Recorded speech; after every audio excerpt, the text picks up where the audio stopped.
After sending out the telegram and cleaning up the desk, White Shark Hamilton relaxed completely. He was finally in the mood and had the ability to think about the details of what had happened to him. The first question that popped into his mind was, what about the bouncers outside? He propped himself up with both hands and walked heavily to the door. When he opened it to take a look, he found that several of his men were standing there unsteadily, telling each other jokes involving women. Hamilton's anger rushed to his head, but he soon calmed down. The muscles on his face twitched slightly as he pounded on the open door. Thump! The bouncers were startled and instinctively turned to look at the door. Boss, boss. Seeing who was making the sound, they hurriedly stood there and stammered. White Shark took a deep breath and asked, "Did you see anyone enter my room?" "Yes, Lardero." He said that there was a situation downstairs. The bouncers were confused by the question. "Boss, you were the one who let him in." As soon as they finished talking, they suddenly thought of other explanations and asked, "Boss, was something inside stolen?" Hamilton's expression sank, and he shook his head. "Don't doze off." Thud. He drew back and closed the door, leaving the few bouncers puzzled as they exchanged looks, suspecting that their boss was drunk. In the room, the tall and fat Hamilton frowned and started pacing back and forth. Lardero, Lardero, they saw Lardero. That guy, can he change into someone else's appearance? As a collaborator who helped pirates sell their loot and gather intelligence, White Shark Hamilton was no stranger to all sorts of sea rumors. The first thing he thought of was the former pirate Admiral Kilongos, who was said to be capable of turning into anyone. However, he quickly made more connections. It might not be this mystical ability. If it's really close to the description in the rumors, illusions, cues, and mental manipulation can all do similar things. There's something amiss. That fellow appeared refined and gentle on the outside, but he's inwardly mad and has terrifying strength. With the character he showcased, he should have knocked unconscious or killed anyone who had seen him, before strolling to the door and very politely knocking on the door. If it's to avoid creating a huge commotion so as to not leave behind too much information or exposing secrets related to his sequence, then he could have used a more covert method, like climbing through the window. Very contradictory. There's only one explanation for this contradiction. He was putting on an act. Was he disguising his personality or disguising his strength? Or both? When he thought of this, Hamilton suddenly stopped and put all the details together. That guy is a novice. His madness is a disguise. His strength is demonstrated by relying on some mystical item. Yes, that must be it. This can explain the contradictions. He didn't climb up the walls and enter through the window, because he's a low-sequence Beyonder, and he isn't good in such aspects. The focus of his mystical item isn't in this domain. In order to successfully enter my room, he was willing to lower his head and address me as boss, because he was purely relying on the mystical item. He wasn't too confident about himself and doesn't have enough pride and madness. He acted like a madman so as to match the mystical item's effects of generating horror in others. He created pressure to ask for information. This can also perfectly explain why he left just like that. The reason why he came to find me is because he obtained such a powerful mystical item. With his elevated ambition, he wants to capture and kill some pirates to make a fortune. Once he knew that I'm serving Silver Coin Viper Oder and Admiral of Blood's intelligence officer, Old Quinn, to the point of being involved with the Queen Mystic, he got scared and fearful, so he chose to leave after acting perfunctorily. He didn't dare to kill anyone. The more Hamilton thought, the closer he felt to the truth. He hurriedly set up the radio transceiver again and flipped through the passcodes and added a telegram to concisely describe his theories. He didn't believe that he was being targeted by a hunter, because everything that had happened was a result of the inflated ambition of a young man who simply had a fortuitous encounter. He also gave the corresponding characteristics of the target. Blonde, blue eyes, not crazy, and even a little timid. Possesses a rather mystical item that might allow one to change their appearance and create illusions. In consideration of the sense of horror, the latter is more likely to be true. He's just a novice who doesn't have much experience. He specializes in mimicking a powerful aura with the help of the item. He knows a thing or two about me, and he doesn't look like an outsider who's here in Demir Harbor for the first time. Tap, tap, tap. Hamilton stopped his finger and leaned back in satisfaction, his chair creaking under his weight. The corners of his mouth curled up a little, as though he had already seen the ending of that bastard from just now. It wouldn't end well for a fellow with a very low sequence despite possessing a powerful mystical item at sea. Many greedy sharks would rush towards him. When the time comes, I'll no longer have to worry about my problems being exposed. Under the night sky, the harbor was rather quiet. After leaving the Flying Fish and Amp Wine, Klein made a detour in the distance. He first walked quickly before moving slowly, his pace gradually turning into a stroll. When he was sure that no one was following him, he turned his face back to Gehrman Sparrow as he passed through the shadows. He stuffed the hem of his shirt into his trousers. He adjusted his sideburns and took out his gold-rimmed glasses, placing them on the bridge of his nose. It gave him a coldness despite his refined appearance. He began to rely on the stars to find his way back to the white agate. As he walked, he let out a soft chuckle. Amidst the cold wind, he leisurely thought, I hope White Shark isn't that foolish and is able to see the flaws I left behind. The persona he had set up tonight was of a new adventurer who lacked experience and made mistakes. And this person, on the other hand, knew a lot about Dimir Harbor and White Shark. He had a tempting mystical item on him which had messed with his mind, making him a little crazy deep down. Klein's initial idea was that pirates would wander around the ocean, and even the Navy would have a hard time finding them. If he could get more accurate information from White Shark, he could of course go straight to them. If that didn't work, his identity could be used as a bait to lure some knowledgeable pirates to a predetermined location to complete the initial hunt. When it was discovered that White Shark could contact Old Quinn, the intelligence officer of Admiral of Blood, Klein's plan was completed. His acquisition of the passcodes and the frequency spectrum had allowed him to monitor the corresponding situation and grasp the target's movement. Then, by interfering with the divination of others, he could, at the most appropriate time, use the combination of having a powerful mystical item and being a weak adventurer as bait, to catch a number of big fish.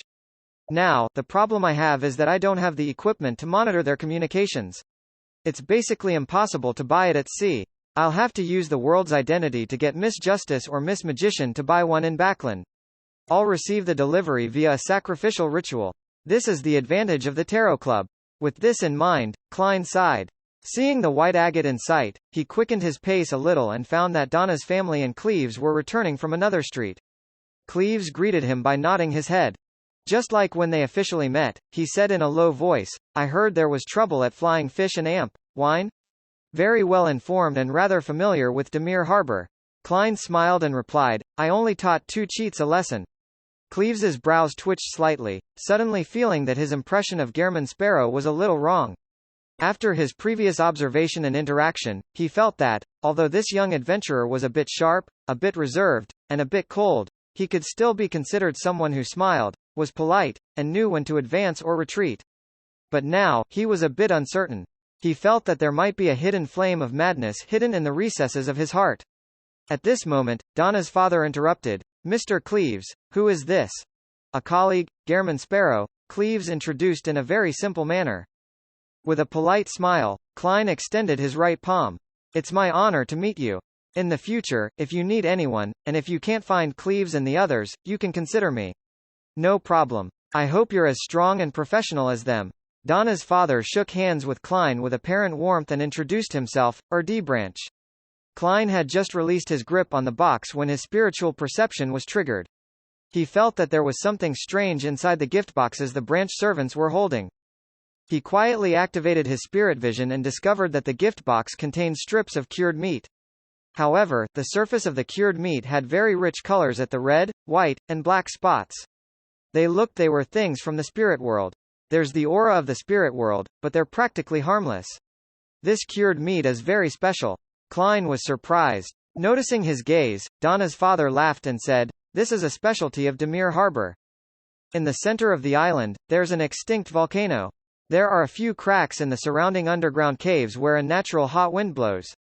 Curing meat there allows the meat to gain a wonderful and unique flavor. It can be used as gifts for friends. Mr. Sparrow, if you wish to buy some, it's not too late. Unique flavor?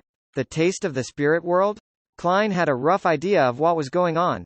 According to theories in mysticism, the spirit world completely overlapped with reality without interfering with it.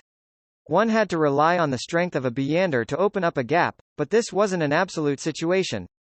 There were places in the world, which had the spirit world being strong enough to slightly influence reality. In such regions, it was very easy for the dead to turn into water ghosts, zombies, and the like.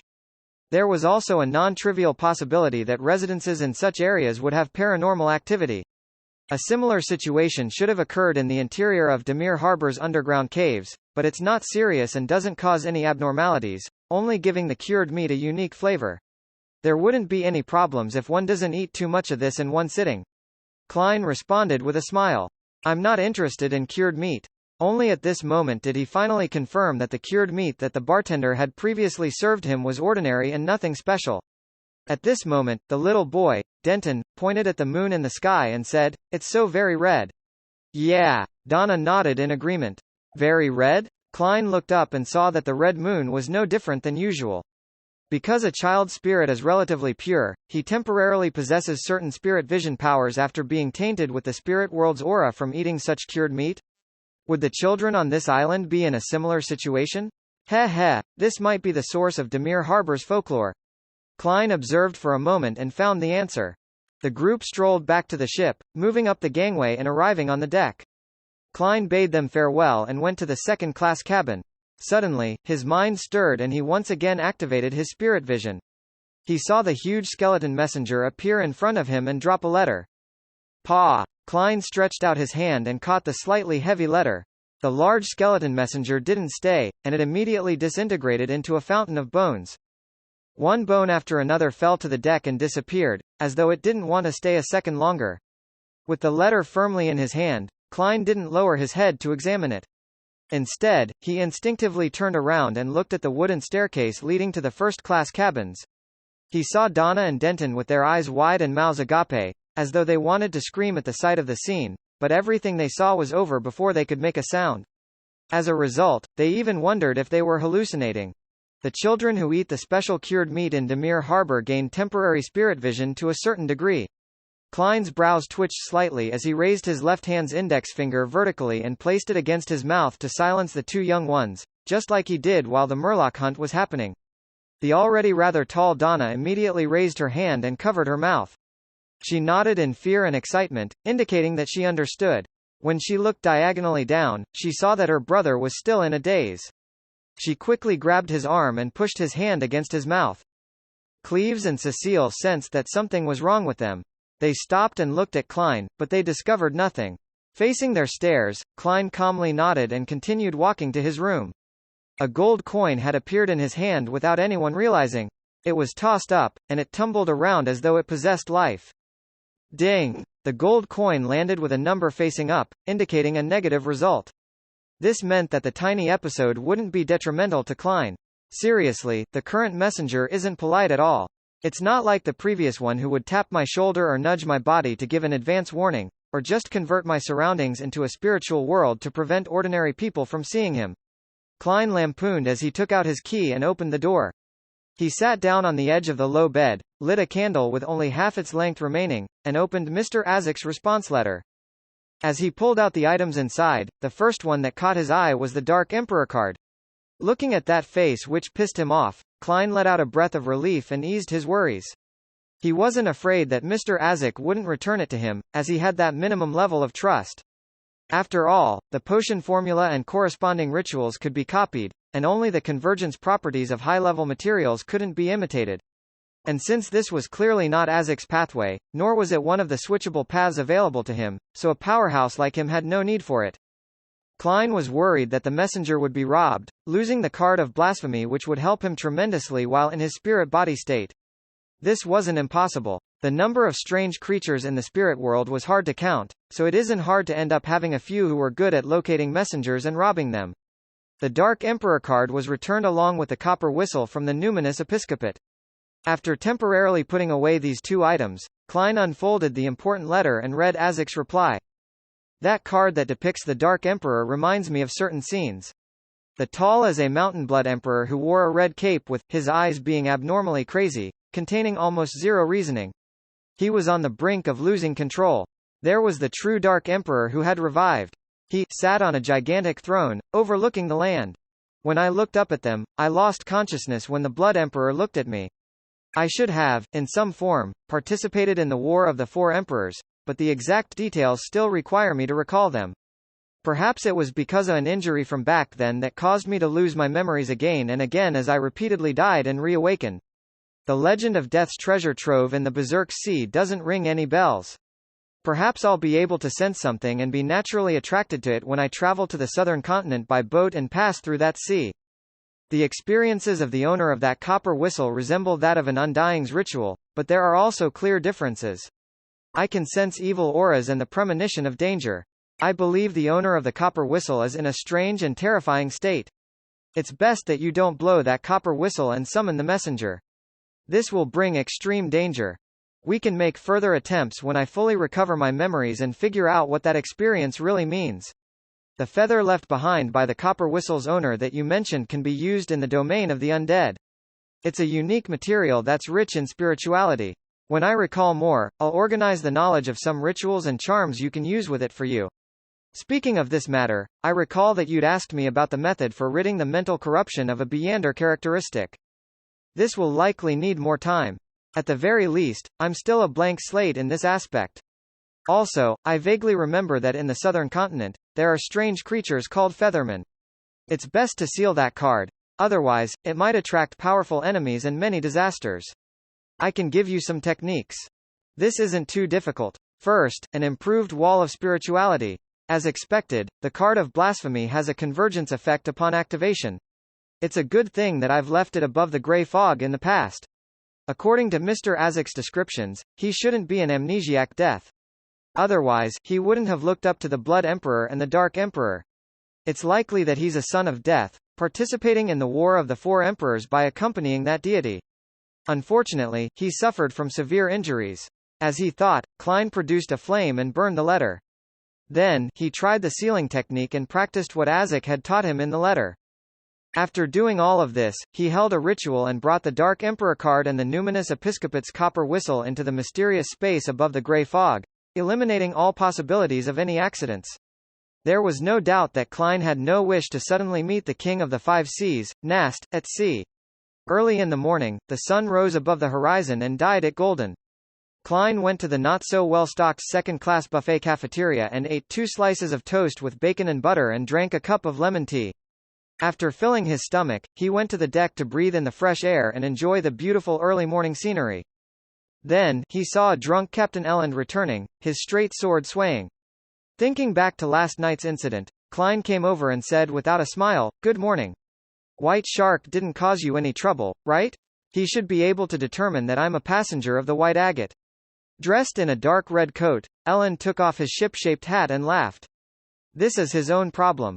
Actually, he wanted you to pay half the repair fees for the bar counter, but that isn't much. It's just a few soldi. I happened to win £6 last night and gave him some extra tips, and that was the end of it. Captain, are you afraid that a crazy adventurer like me will blow the whole thing up just for the sake of face, so you ended up choosing to bear the compensation?" Klein was silent for a few seconds. "I understand." Then, he turned and walked back to the bow, leaving 2 soft words, "Thank you." When Klein returned to his original position, he felt the sea breeze blowing against his face. He slowly let out a breath, feeling that it was too goddamn hard to force a persona. After enjoying the wind for a while, he was about to return to the cabin when 2 figures suddenly appeared beside him. They were Donna and Denton. Cecile, who was in charge of protecting them, was a few paces away. Donna had obviously not slept well last night. Her eyes were puffy, and her face was gloomy, but she was in high spirits. She was obviously imitating Klein's taking in of the scenery, but her eyes were darting around nimbly. Just as Denton, who was in a similar state as her, wanted to speak, she spoke first. "Uncle, who was that last night?" As she spoke, she looked ahead without turning her head, but her body was trembling slightly, as though she was recalling the scene she had seen. "It was a messenger. You can think of him as a postman." Klein also didn't look at the 2 little kids, as though he was talking about what he had for breakfast. "Messenger?" Denton almost lost control of the volume of his voice. "The world is so huge, so there's bound to be some strange creatures in this world. Trust me, although this creature looks very ferocious and terrifying, it's actually very gentle and professional. It just sent me a letter on behalf of a friend who's far away," Klein explained slightly, trying to describe the 4-meter-tall messenger as pitiful, weak, and helpless. After a night of panic, and because she hadn't been harmed in any way, Donna was much calmer. Her eyes lit up as she said, "Well, that's amazing. It's like listening to a story." "Very cool." Denton also expressed his opinion. Then, he puzzledly asked, "But why didn't anyone else see it?" No one had any response. That's because your hearts are pure. Klein smiled. This was a white lie. After all, he couldn't just say that it was a problem with the special cured meat. That would only make the two curious little fellows fail to resist making attempts. This way, ignoring the fact that ingesting large amounts of it would cause one to fall ill, just randomly having spirit vision activated was a very dangerous matter. Even though Klein could now sustain the consumption of his spirit vision for a long period of time, he ultimately didn't dare keep it open. Sometimes, seeing things he shouldn't have seen could lead to madness or death. See, can we have a messenger of our own? Donna asked, curious and excited. That will depend on luck, Klein answered simply and calmly. He couldn't help but lampoon inwardly, I don't even have a messenger of my own. In order to obtain a messenger, he had to design an accurate summoning ritual and prepare the corresponding spirit world creature contract. This was a specialized field of knowledge, and randomly doing so could easily summon something bad, so Klein didn't dare to recklessly try it. Yeah, Donna looked forward to it. Then, she said in a tiny voice, Uncle, we'll keep this a secret for you. Beside her, Denton nodded solemnly. At this moment, a new passenger that intended to board in Demir Harbor carried his suitcase as he walked onto the deck. After sending the telegram, Blazing Danitz considered that the captain might instruct him on certain matters. So he decided to cut the holiday short and await orders at the capital of the Rorstad archipelago. Through his own channels, he had obtained a ticket, put on a wig, blackened his eyebrows, and easily boarded the White Agate, waiting for the liner to blow its whistle. Sigh, as Emperor Russell said, capable people always have to do a little bit more work. As Danitz walked towards the cabin, he looked around leisurely. Suddenly, he saw a familiar figure. It was a young adventurer in a black coat, gentle in appearance and mad in nature. He was standing at the bow of the ship, beaming at him like a gentleman. The muscles in Danitz's face began to stiffen. Discovering a pirate who was worth 3,000 pounds board the ship in disguise, Klein immediately felt wary. He smiled to Denton and Donna who were beside him and said, I've got a friend. He calmly walked towards the Rear Admiral Iceberg's fourth bosun, locking his eyes on the other party. The smile on Blazing Danitz froze when he saw the young adventurer, with crazy blood flowing through his veins, slowly approach. He suddenly had a thought, run. Run as fast as you can. Do your best to escape. Even if I have to use Beyonder powers and expose my identity, I have to flee immediately. In his eyes, the reserved and stern adventurer was a genuine monster draped in human skin. Just as Danitz was about to make his move, he suddenly calmed down because he remembered what happened last night. The adventurer hadn't attacked him and had allowed him to leave. That is to say, he doesn't necessarily have the hostile intention of hunting me down. He can be reasoned with to resolve this crisis. Directly running away would only lead to conflict. Thoughts ran through Blazing Danitz's mind. Relying on his rich experience, he forcefully controlled his legs and appeared to wait in place. Klein walked over, one step at a time, and smiled. Good morning, we meet again. That gentle and courteous smile of his made Danitz shudder for some inexplicable reason. He pursed his lips and said, Good morning. Klein maintained his persona, his expression turning cold. What are you doing on the ship? Heading to the Rorstad archipelago, Blazing Danitz, who was also considered a famous pirate, answered honestly. Why are you heading there? Klein calmly asked. Danitz forced a smile and said, waiting for our captain's orders. Perhaps there will be a mission arranged for me. He's probably going to chase me off the ship. In any case, there's a potential risk to have a pirate board a ship. After he finished speaking, Danitz speculated about the possible developments. For him, this was considered a pretty good result. At most, he would waste a ticket. Klein fell silent, so silent that Danitz's hair stood on end. It was a full 5 or 6 seconds before he spoke again. Which cabin do you live in? First class, room 312. Danitz raised the ticket in his hand to eye level. He didn't dare to look down for fear that the enemy would seize the opportunity to launch a surprise attack. Klein nodded indiscernibly. Is there a servant room? Yes, Blazing Danitz subconsciously answered, but his heart was at a loss. He had no idea why the man was posing such a question at him. Then, he heard the man say to him in a flat tone like he was speaking to a subordinate, You'll sleep there. Ah? Where? I'll be sleeping in the servant's room? Aren't you going to chase me off the ship? Danitz was somewhat stunned as he blurted out, Why? Klein glanced at him and said one word in a faint voice, Hostage. Hostage? He's worried that I'm a planted agent on the ship, making it easier for the pirate fleet to plunder the White Agate, so he plans to use me as a hostage? That's reasonable. If it really is as he suspects, then it wouldn't stop the pirate fleet's attack even if I'm chased off the ship. It's better to hold me hostage to aid in the negotiations. Dogs HT. I hate this kind of arrogant, cold person who doesn't say much. They always only say a word or two, or even just an utterance, leaving me to guess the rest. If I'm really not his match, then I wouldn't even mix with such company. Why did I previously think that his temper matched my tastes? I must have been mad. Danitz gritted his teeth as he thought. Fine. He exhaled helplessly. To your cabin. Klein maintained the perfect Gehrman Sparrow persona. Phew. Blazing Danitz carried his suitcase, reluctantly leading the monster draped in human skin to the cabin. They went to the upper deck and arrived at room 312. After opening the door, Klein took a quick look and found the place several times better than second class.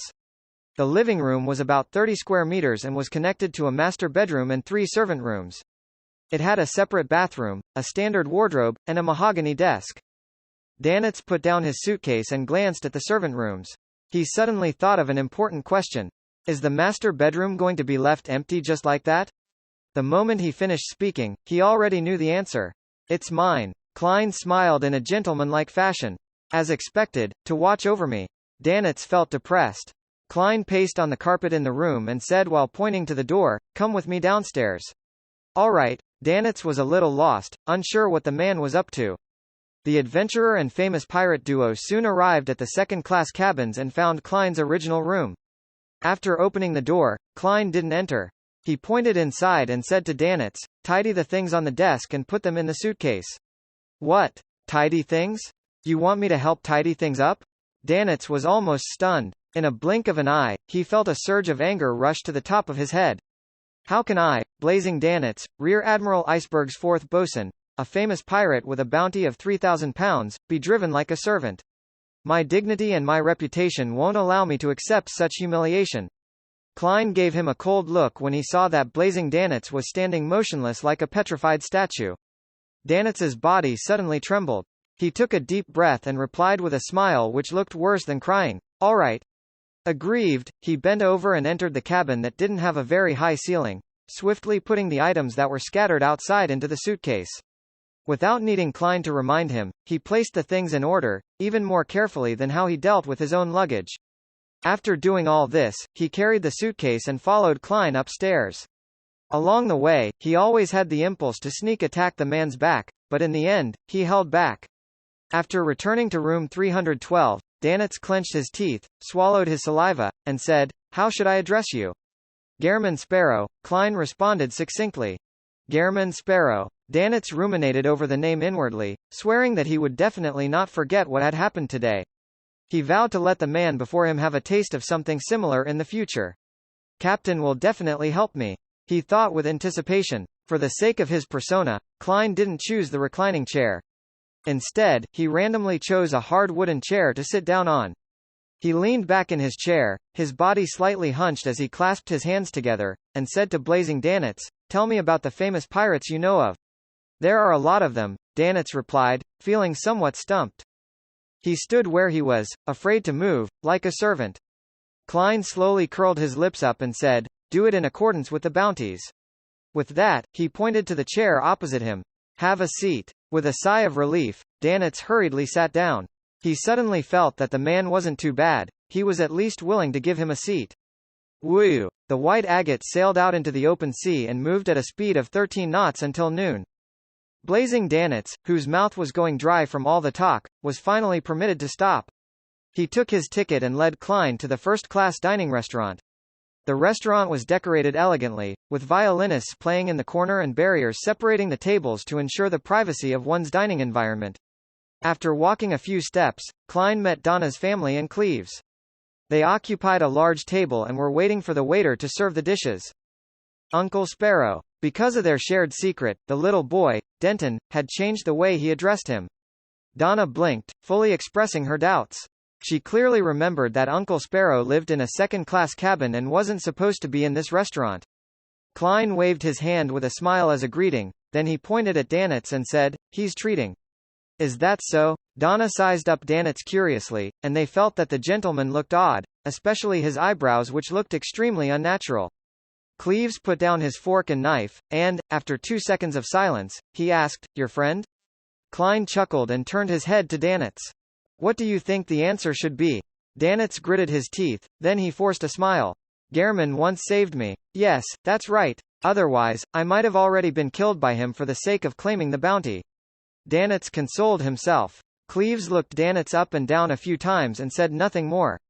Passing the Donna family, Klein found a table by the window. The waiter came with great enthusiasm and handed over the menu. Charcoal steak, red wine foie gras, vegetable salad. Danitz scanned the menu and couldn't help but sigh. Ships that dock for resupplying every 2 to 3 days are better. There's plenty of fresh food. When you encounter a ship that floats on the sea for 1 to 2 weeks, you can only cycle between beer, cured meat, and various canned goods. It's so monotonous that it drives you crazy. However, the sea itself will also provide fresh food. Heh, but this requires one to have sufficient judgment. We had a sailor on our ship who once had a beautiful lobster, only to suffer diarrhea until his ass nearly. As a pirate, he had the habit of using vulgar language for descriptions, but after he looked at Gehrman Sparrow's expression, he changed his vocabulary. Suffer diarrhea until his ass nearly fell off. I have reason to suspect that there were other factors. Although your captain is a woman, there should be very few women in the crew. Furthermore, with the sailors unable to get ashore for a long period of time, they must be thirsty. Klein silently lampooned, took the menu, and drew a line according to the price. All of these. All right. The waiter's expression didn't change at all. At that moment, Klein saw Captain Elend enter the dining room and pass by, so he simply greeted him. When he looked back, he saw that Blazing Danitz was already looking out the window, as if he was watching the scenery. "The captain knows you?" Klein asked in a tone close to a statement. Danitz let out a hollow chuckle. "We fought his crew back when he was the bosun of the Wilhelm V. Besides, I'm also considered quite a famous pirate." At this point, Danitz recalled his current situation and suddenly became depressed. Hence, he changed the topic. "I've always wondered why just Elend would suddenly quit the Navy. By then, he was already an arbiter. A Beyander was allowed to leave the fleet?" Without Danitz's deliberate explanation, Klein easily understood why he found it strange. In a Nighthawks team, even the civilian staff would experience strict restrictions. Even a normal resignation would require them to sign a lifelong confidentiality agreement. They weren't allowed to leave the Nighthawks team's area that they originally belonged to, and once they were approved to move to another city, they had to immediately register at the local Evernight church. From such rules, it could be seen how the officials treated Beyonder's powers and related matters. A Beyander who had drunk a potion wouldn't be able to leave their organization so easily. Klein clearly remembered that Miss Justice initially had the means and channels to become a Beyander, but she didn't attempt them. The reason given was that she didn't want to lose her freedom. Similar thoughts ran through his mind, but they didn't become words, because the polite but cold Gehrman Sparrow wouldn't be interested in such rumors. "So what?" Klein looked at the tableware on the table and calmly asked. "Do you know how to make conversation?" Blazing Danitz secretly drew a breath and squeezed out a smile. "Haha, I just found it strange. We all suspected that he had joined MI9, and that he was using his identity as a captain to monitor the sea routes. It's possible." Klein picked up a glass of water and took a sip. The dishes he ordered were served one by one according to their type. The restaurant even gave him 2 complimentary cups of sweet, bubbling, and light gold pre-meal wine. Klein stopped talking and concentrated on enjoying the food, feeling that it was indeed much better than the second-class dining room. The melodious tunes of a violin resonated amidst the sounds produced from the slight contact between the cutlery and plates. The blue and open sea outside the window rippled quietly, and everything seemed perfect. As Klein was about to be served dessert, a crewman came stomping in and ran to the table where Elend was sitting. "Captain, there's a pirate ship." He didn't suppress his voice. Most of the passengers were shocked and stopped eating. Klein looked up, looking across him at Danitz with his eyes dark and cold. Blazing Danitz stiffened for a second, then he smiled bitterly. He lowered his voice and said, "If I were to say that this has nothing to do with me, will you believe me?" Klein's eyelids twitched as he slowly smiled. Guess. You son of a B*TCH. Danitz was so furious that he almost cursed. He maintained his smile and said, "Your wisdom is enough to judge everything." At that moment, Elend quickly asked about the situation. He stood up and said to the panicking first-class passengers, "There's only one pirate ship. We have enough power to deal with it. Ladies and gentlemen, please return to your rooms in an orderly manner and await the arrival of good news. Believe me, the damage caused by chaos far exceeds whatever damage those pirates can do. I don't wish to hear rumors in the future that although we, the White Agate, had succeeded in repelling the pirates, a handful of passengers had fallen and injured themselves. Under his arrangements, and with the support of the crew, Donna and the others left the dining room and returned to their own cabins, which included Klein and Blazing Danitz. I thought you were going to temporarily take over the White Agate and try to keep it safe from harm, Danitz commented inside room 312 as he closed the door, as though he was watching a play. To be able to immediately throw out an olive branch and talk about creeds and remuneration after finding a suitable candidate showed that he was an extroverted bosun who liked to talk with others. Klein glanced at him, then went to the window, and looked out. He saw a large ship with a Red Skull flag fluttering as it cruised towards them. There were chimneys and sails. Know them? Klein held his hands in his pocket and stood behind a thick glass window. Danitz walked to a spot diagonally behind him. After looking into the distance for 2 seconds, he said, Red Skull. A small medium band of pirates. The captain is Seawolf Johnson with a bounty of £900. The first mate is One-Eyed Anderson with a bounty of £500. In the pirate world, a bounty was an important reference point that determined one's status and standing.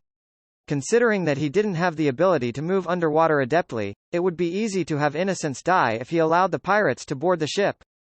Klein was silent for a few seconds before asking, Do they know you? Of course. Danitz instantly straightened his back. They're qualified to participate in distinguished gatherings between pirates. I once kicked them in the ass. As expected of a famous pirate worth £3,000. Klein asked without a change in expression, Do they have binoculars? That's an essential item. Even if a ship is placed under control, there will be sailors standing on the observation deck, using binoculars to observe the surroundings to prevent any surprise attacks, Danitz replied scornfully. He could finally tell that this dangerous fellow was a new adventurer, and it was very likely that this was his first time at sea. Was he a famous bounty hunter? A member of a secret organization? Danitz subconsciously guessed Gehrman Sparrow's past. During such times, will the captain and the first mate use their binoculars to observe us? Klein originally wanted to address them as £900 and £500, but he found it a bit impolite. Definitely, they have to keep track of their target, Danitz replied, slightly puzzled. He didn't understand Gehrman Sparrow's goal for asking such questions. From his point of view, if he had his powerful strength, he definitely would have allowed the Red Skull pirates to approach, find an opportunity to board their ship, and then eliminate everyone. Klein tilted his head and looked at Danitz before revealing a gentlemanly and warm smile. That's good. What do you want to do? Don't smile like that. Danitz suddenly panicked and summoned the courage to fight back. Take off your wig, Klein calmly ordered. Ah? Danitz was puzzled as he slowly removed the wig from his head. Klein took out a special bottle of extract from his secret pocket and handed it over. Wipe your eyebrows and face clean. This was a mystical makeup removal extract he had prepared before advancing to Faceless. He had used it when attacking the Wraith from the Rose School of Thought. Although Klein no longer needed it anymore, he had been reluctant to throw it away. Danitz was even more confused. However, he was unwilling to throw himself into an irreversible situation unless he was really attacked, physically. He had no choice but to do as he was told, removing the disguise on his face and restoring his original appearance. Putting away the small metal bottle, Klein opened the window and let the sea breeze pour in. Stand here and look outside, he pointed directly behind the window and said to Blazing Danitz. Danitz warily walked over in a daze and stood firmly behind the window. Klein observed for a few seconds, then he calmly said, You have two choices. 1. Crawl out and hang there in an eye-catching manner. 2. You get held by the collar by me and hung there in an eye-catching manner. What do you want to do? Danitz blurted out. Klein revealed his amiable smile again. Show you to the pirates. I believe Rear Admiral Iceberg's fourth bosun holds sufficient weight to persuade them to retreat. No, don't do that. Danitz subconsciously rejected the notion. He could imagine what the people from the Red Skull pirate crew would think when they discovered him. Either Blazing Danitz had been captured, and there was a very terrifying powerhouse on the ship, or the ship was already being targeted by Rear Admiral Iceberg, and that other pirates were to immediately keep their distance. And the way I'm hung up decides which thought they would have. Danitz thought sadly. Klein smiled even more genially. I'm a very easy person to get along with, really, as long as you do as I tell you. At this moment, Danitz once again felt the indescribable sense of hunger. He felt as if his flesh and soul could be torn from his body at any moment. After weighing the pros and cons for a second, he half raised his hands, gritted his teeth, and smiled. I'll do it myself. Holding back his anger and grievances, Danitz turned and climbed out of the window. Using his balance and strength from years of experience, he hung himself off the cabin with his forearm. Don't try to escape. I'm not a patient man. Klein's face turned cold as he gently reminded. Phew. Danitz resisted the urge to release his forearm and jump straight down. On the pirate ship in the distance, the crew responsible for observing the white agate sent a message to Seawolf Johnson. Boss, there's a weird guy hanging out the window over there. Johnson was stunned for a second. He raised his binoculars and placed it in front of his eyes. He quickly discovered the strange fellow who his subordinate was talking about. The man's position was simply too eye-catching. Isn't that Blazing Danitz? Johnson's brows twitched as he recognized the man. How did he get on the white agate? What's the meaning of him hanging outside? This is Rear Admiral Iceberg's prey? After a series of questions, Seawolf came to a conclusion. He raised his right hand and said, everyone take note. Stay far away from this area immediately. In room 305, Cleves stood by the window with the revolver gripped tightly in his hand as a precaution against the potential sea skirmish.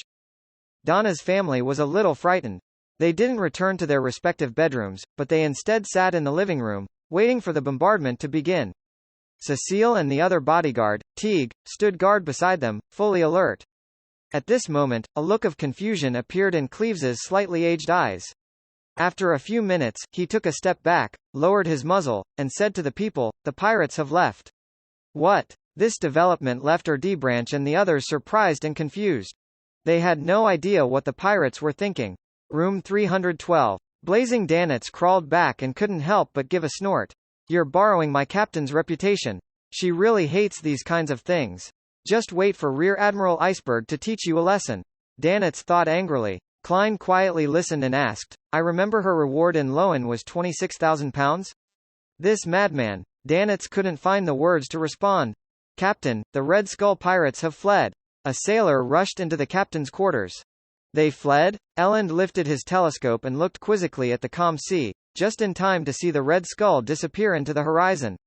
He frowned, completely unable to understand how such a development could have occurred.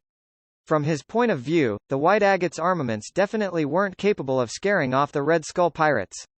It was guaranteed that both parties would have to circle around each other dozens of times during the skirmish and fire multiple shots in order to ensure that the other party found them a tough nut to crack. Without daring to engage in a prolonged, they would then rationally choose to retreat. Could it be that the Red Skull was just passing by and had no intention of plundering us? However, if they weren't here to plunder, why would they enter this sea route? This is the easiest place to be stopped by the naval fleet and the Church's ships. Even the 4 kings and 7 admirals would still try their best to keep a low profile when they pass by the surrounding seas.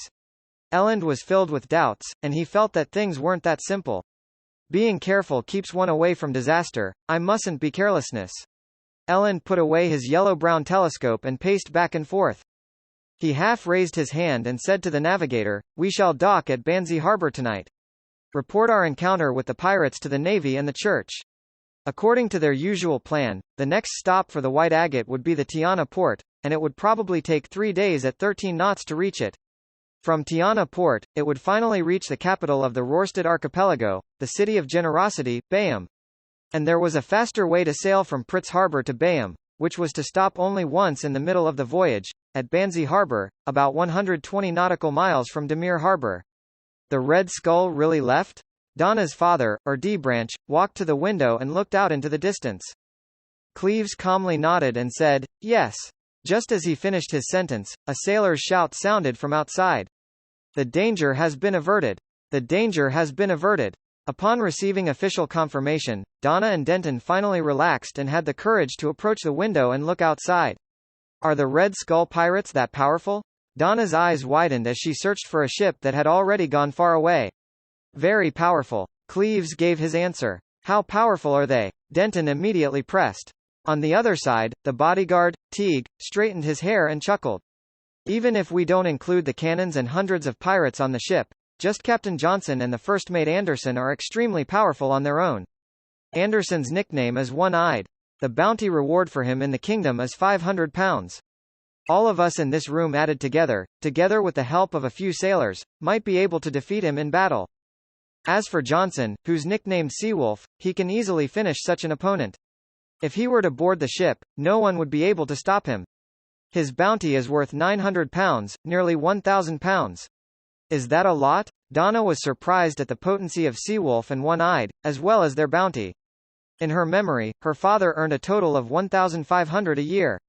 A lot. This is a reward that they or their heads could directly be exchanged for. The items they have on them and the things they've plundered will also belong to you. The kingdom will buy it at the market price, and you will still have the chance to obtain the bounties from other countries, Cecile explained. On the sea, pirates with a bounty of more than £300 are rather powerful.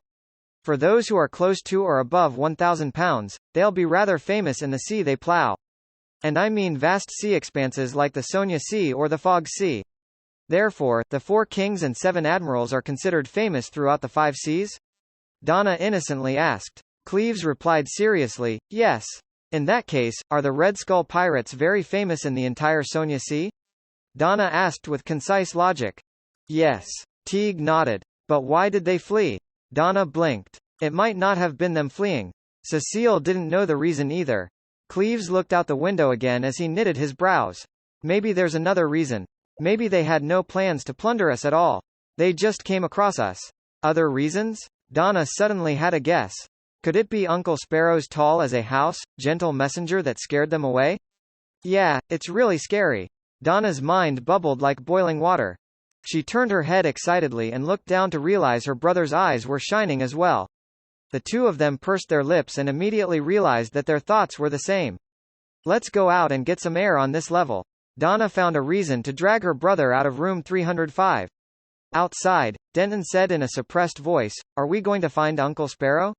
Exactly. Donna smiled with a spirited look. I saw him enter room 312. Ellipsis. Inside room 312. Blazing Danitz, who no longer mentioned Rear Admiral Iceberg, looked at the Red Skull which had turned its bow around and tsked with laughter. They must have been frightened by the declaration of the Navy's cannons and the news that a pirate crew had been destroyed recently. They actually took the risk of raiding this sea route in order to earn enough money before leaving the sea. Hey, so what if there are giant ship cannons? The Navy and the Church have a lot of powerful things, and they've always existed. But never have they made it impossible for us to continue being pirates. We can't beat them head-on, but we can always escape, right? They can't possibly stay with the merchant ships forever, can they? I know, the ironclad warship is getting bigger and bigger, and the steam engine installed in it will also become stronger. One day, the speed will break through 18 knots, 20 knots, and once they're on your tail, one can only wait to be caught. However, the sea is so vast. Tens of thousands of ships can't even fill a corner even if they were all thrown there. There are also a lot of unexplored areas at sea. One can hide in those places after doing something. Although it's dangerous, there are still opportunities. This fellow is indeed the talkative type. Don't you think that a crazy adventurer wouldn't care about these things? Klein looked away and scanned the room. His gaze finally fell on his leather suitcase. He then raised his chin and said, wash the dirty clothes inside. The expression on the garrulous Danitz's face froze. He yearned to burn the entire ship down. He felt that his anger was like gushing steam that had lifted the gate of reason. Danitz opened his mouth and took a breath before repeating it again.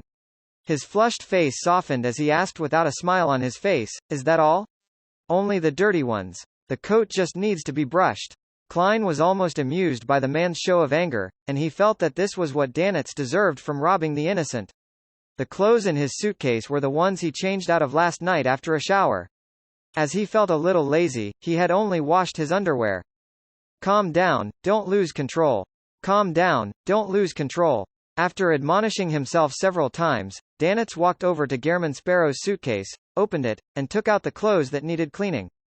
Just as he was getting busy in the bathroom, he heard the doorbell jingle. Klein opened the door to find Donna and Denton. Uncle Sparrow, I hope I didn't disturb you? Donna's eyes darted left and right.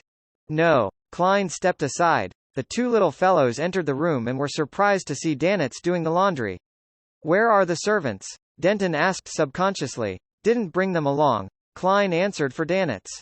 Donna asked, in apparent confusion, but there are laundry maids attached to first-class cabins. They're charged by the barrel. Before she could finish, Danitz froze. He had been so angry that he had forgotten about it. Danitz shook the water from his hand, turned, and forced a smile at Gehrman Sparrow. Can I hire the laundry maid for help? Klein didn't insist on seeing the pirate make a fool of himself, so he smiled and said, I only care about the results. Phew. Danitz heaved a sigh of relief. Their back-and-forth question-and-answer exchange made Donna realize that something was wrong. The young lady asked in suspicion, Uncle Sparrow, aren't you two friends? Why does he look different from before? Klein found a chair and sat down. Without hiding anything, he calmly said, to be exact, he's my prisoner of war. Prisoner of war? Denton looked around in a daze, not remembering when the two uncles had a conflict. At first, Donna was puzzled, but then her heart skipped a beat. She cheerfully asked, Is he a pirate? Yeah. Klein nodded gently. The Red Skull pirates were also scared off by you, Uncle Sparrow? Donna pressed in excitement. Klein shot a glance at Danitz and replied without an expression, in a way. Having all her questions answered, Donna felt abnormally pleased. She glanced at Danitz and unknowingly lowered her voice. Uncle Sparrow, does he have a name? No. Does he have a bounty on him? No. I mustn't let anyone know of what happened to me. Danitz opened his mouth in a bid to answer before Klein. I'm Sieg. At this moment, Klein said with a fleeting voice, Danitz. Danitz, Donna and Denton looked at each other without asking any more questions. The siblings didn't stay long and soon took their leave. They kept feeling that the pirate's eyes were fierce. When they returned to room 305, they saw that her father and Uncle Cleves were still in the midst of their discussion. Donna deliberately interjected innocently with a question.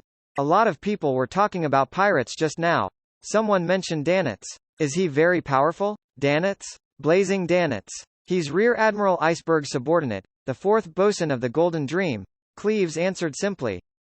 Upon saying this, he suddenly turned silent as he retracted his gaze, seemingly in recall. A pirate admiral's subordinate. Donna pressed out of curiously, how much is his bounty? Cleves returned to normal and said in a deep voice, £3,000. 3,000 pounds? Donna and Denton opened their mouths, little by little, almost forgetting to close them. The captain of the Red Skull Pirates only has a bounty of £900, but the man who looks like a servant is worth £3,000. The siblings looked at each other, unable to utter a single word. At 6 p.m., the White Agate entered a harbor again. Banzai Harbor? Elend is very cautious. Danitz stood by the window, looking out at the darkened harbor and the tall lighthouse. Without waiting for Klein's response, he laughed and said, It seems like there are some nasty legends here. Report chapter. Klein already had a basic understanding of Danitz's character, so he didn't take the initiative to ask about the legends. He continued sitting in his chair and calmly looked at him. Danitz, who hadn't been interrupted, shook his head. Legend has it that 300 years ago when the Loan army first occupied this island, more than 500 soldiers mysteriously disappeared after a fog. Not long after that, a lot of bones appeared by the beach and on the mountain, and similar incidents happened several times. This continued until the Church of Storms built a cathedral here and sent a bishop. Although historians accredited the official start of the colonial era to when Russell sent a fleet to find a safe route to the southern continent, in reality, for a long period of time before that, the countries of the northern continent had explored the surrounding seas and gradually colonized a few islands. The only difference was that these operations weren't systematic or wide-scale enough. Disappearing mysterious in the fog. Bones appearing by the beach and on the mountains. Klein thought of the forsaken land of the gods for some baffling reason.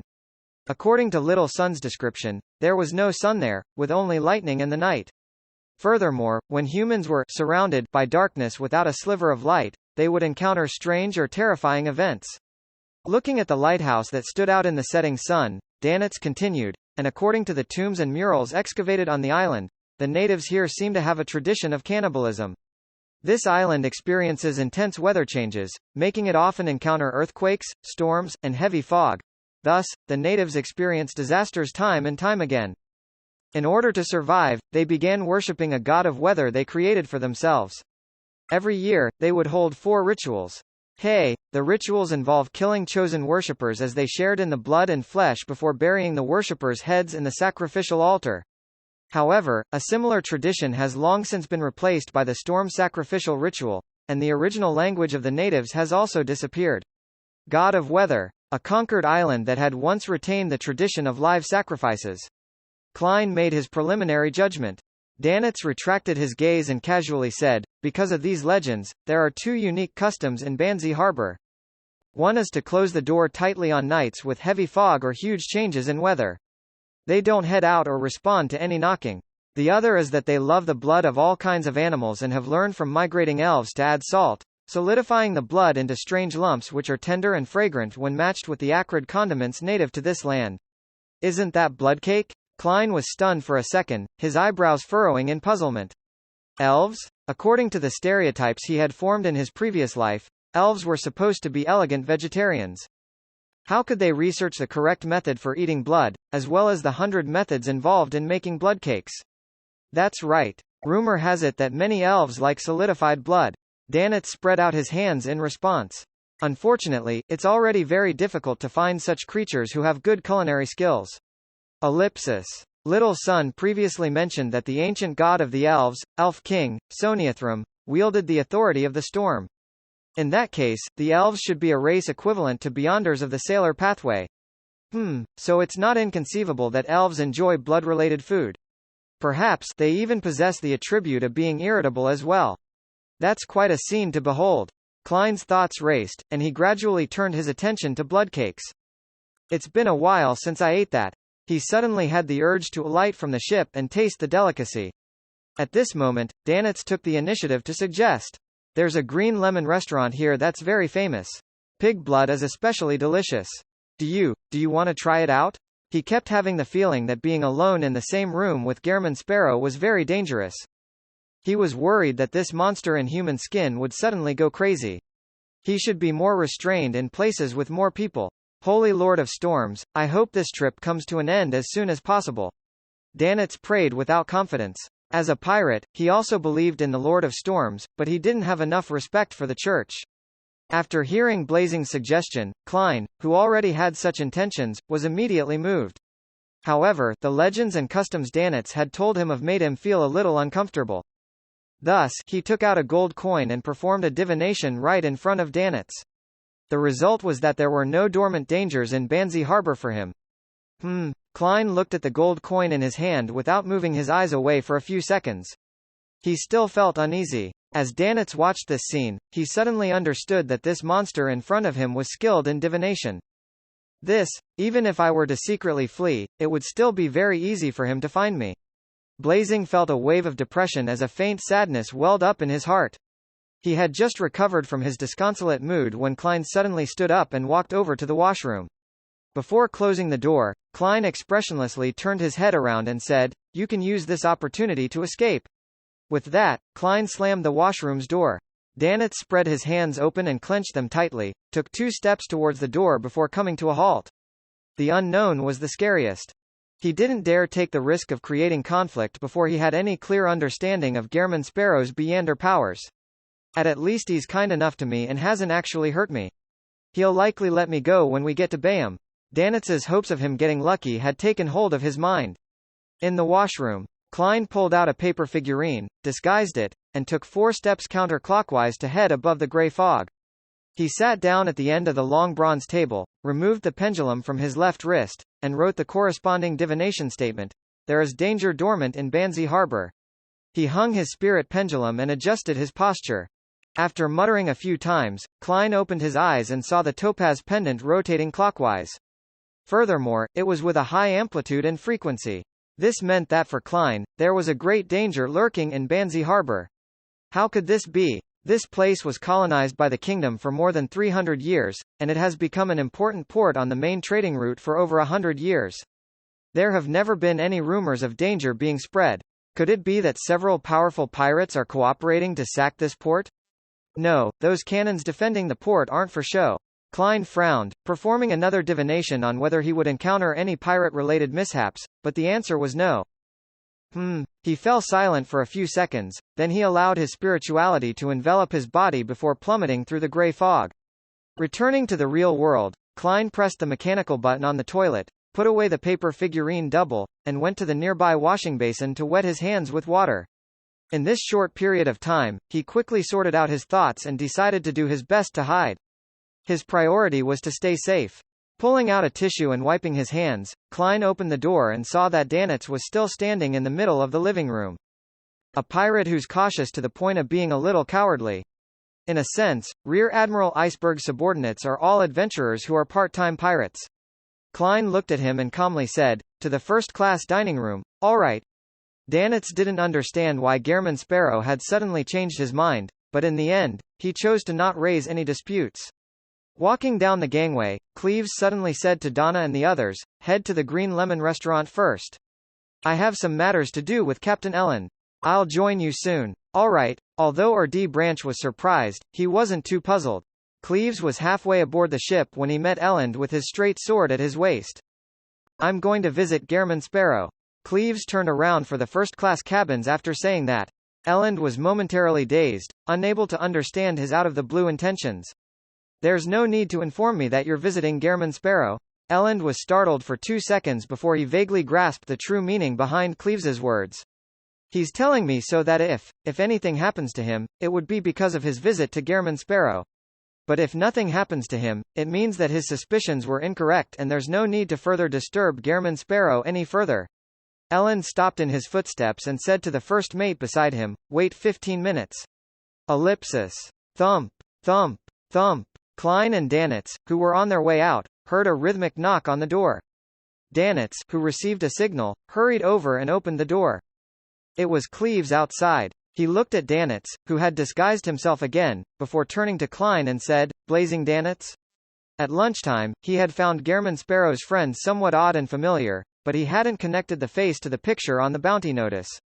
It was only when Donna mentioned Danitz that the inspiration struck him, making him realize that the two were very similar. As expected, Klein was about to nod and answer when Danitz said with a laugh, "My friend, you have the wrong person.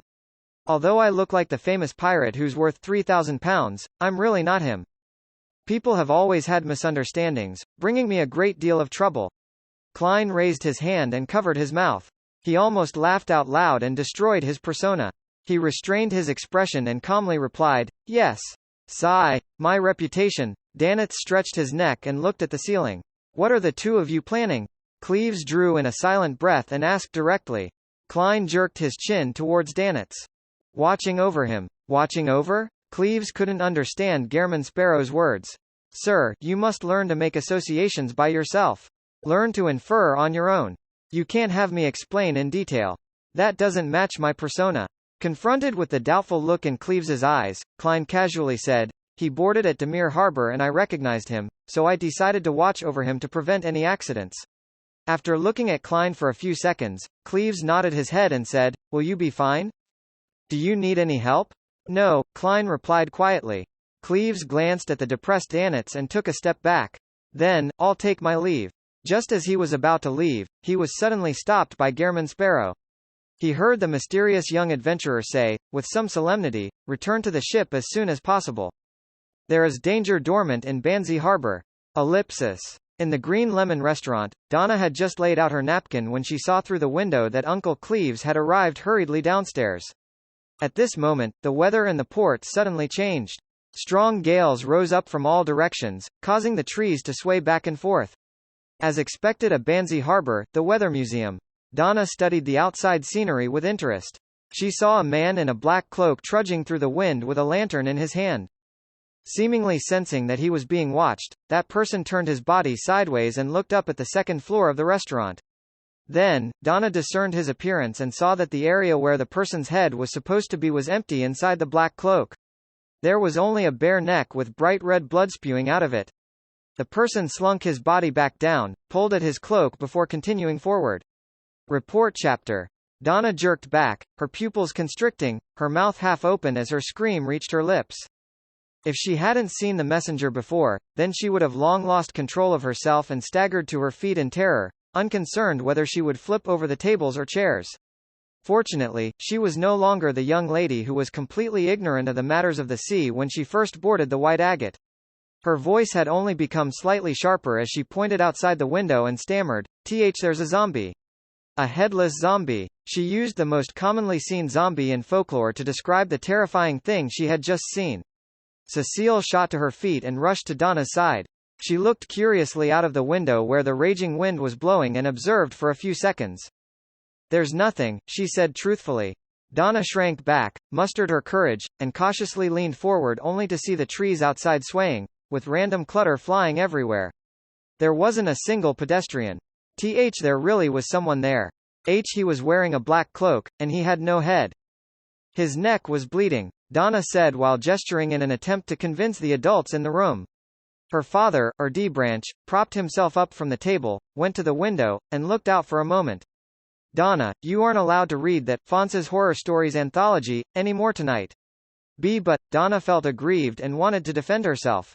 At this moment, Cleves came up to the second floor and approached, asking, "What happened?" Donna said she saw a zombie, a headless zombie. The other bodyguard, Teague, explained with a chuckle. Cleves was silent for 2 seconds, then he nodded at Donna. "It's okay, this shall pass. The wind outside is very strong and dangerous. We'll leave when things calm down." In the eyes of Donna, Uncle Cleves's words indicated that he believed her and had chosen the safest solution. But in the eyes of Teague, and the others, this was merely a clumsy tactic to comfort a child.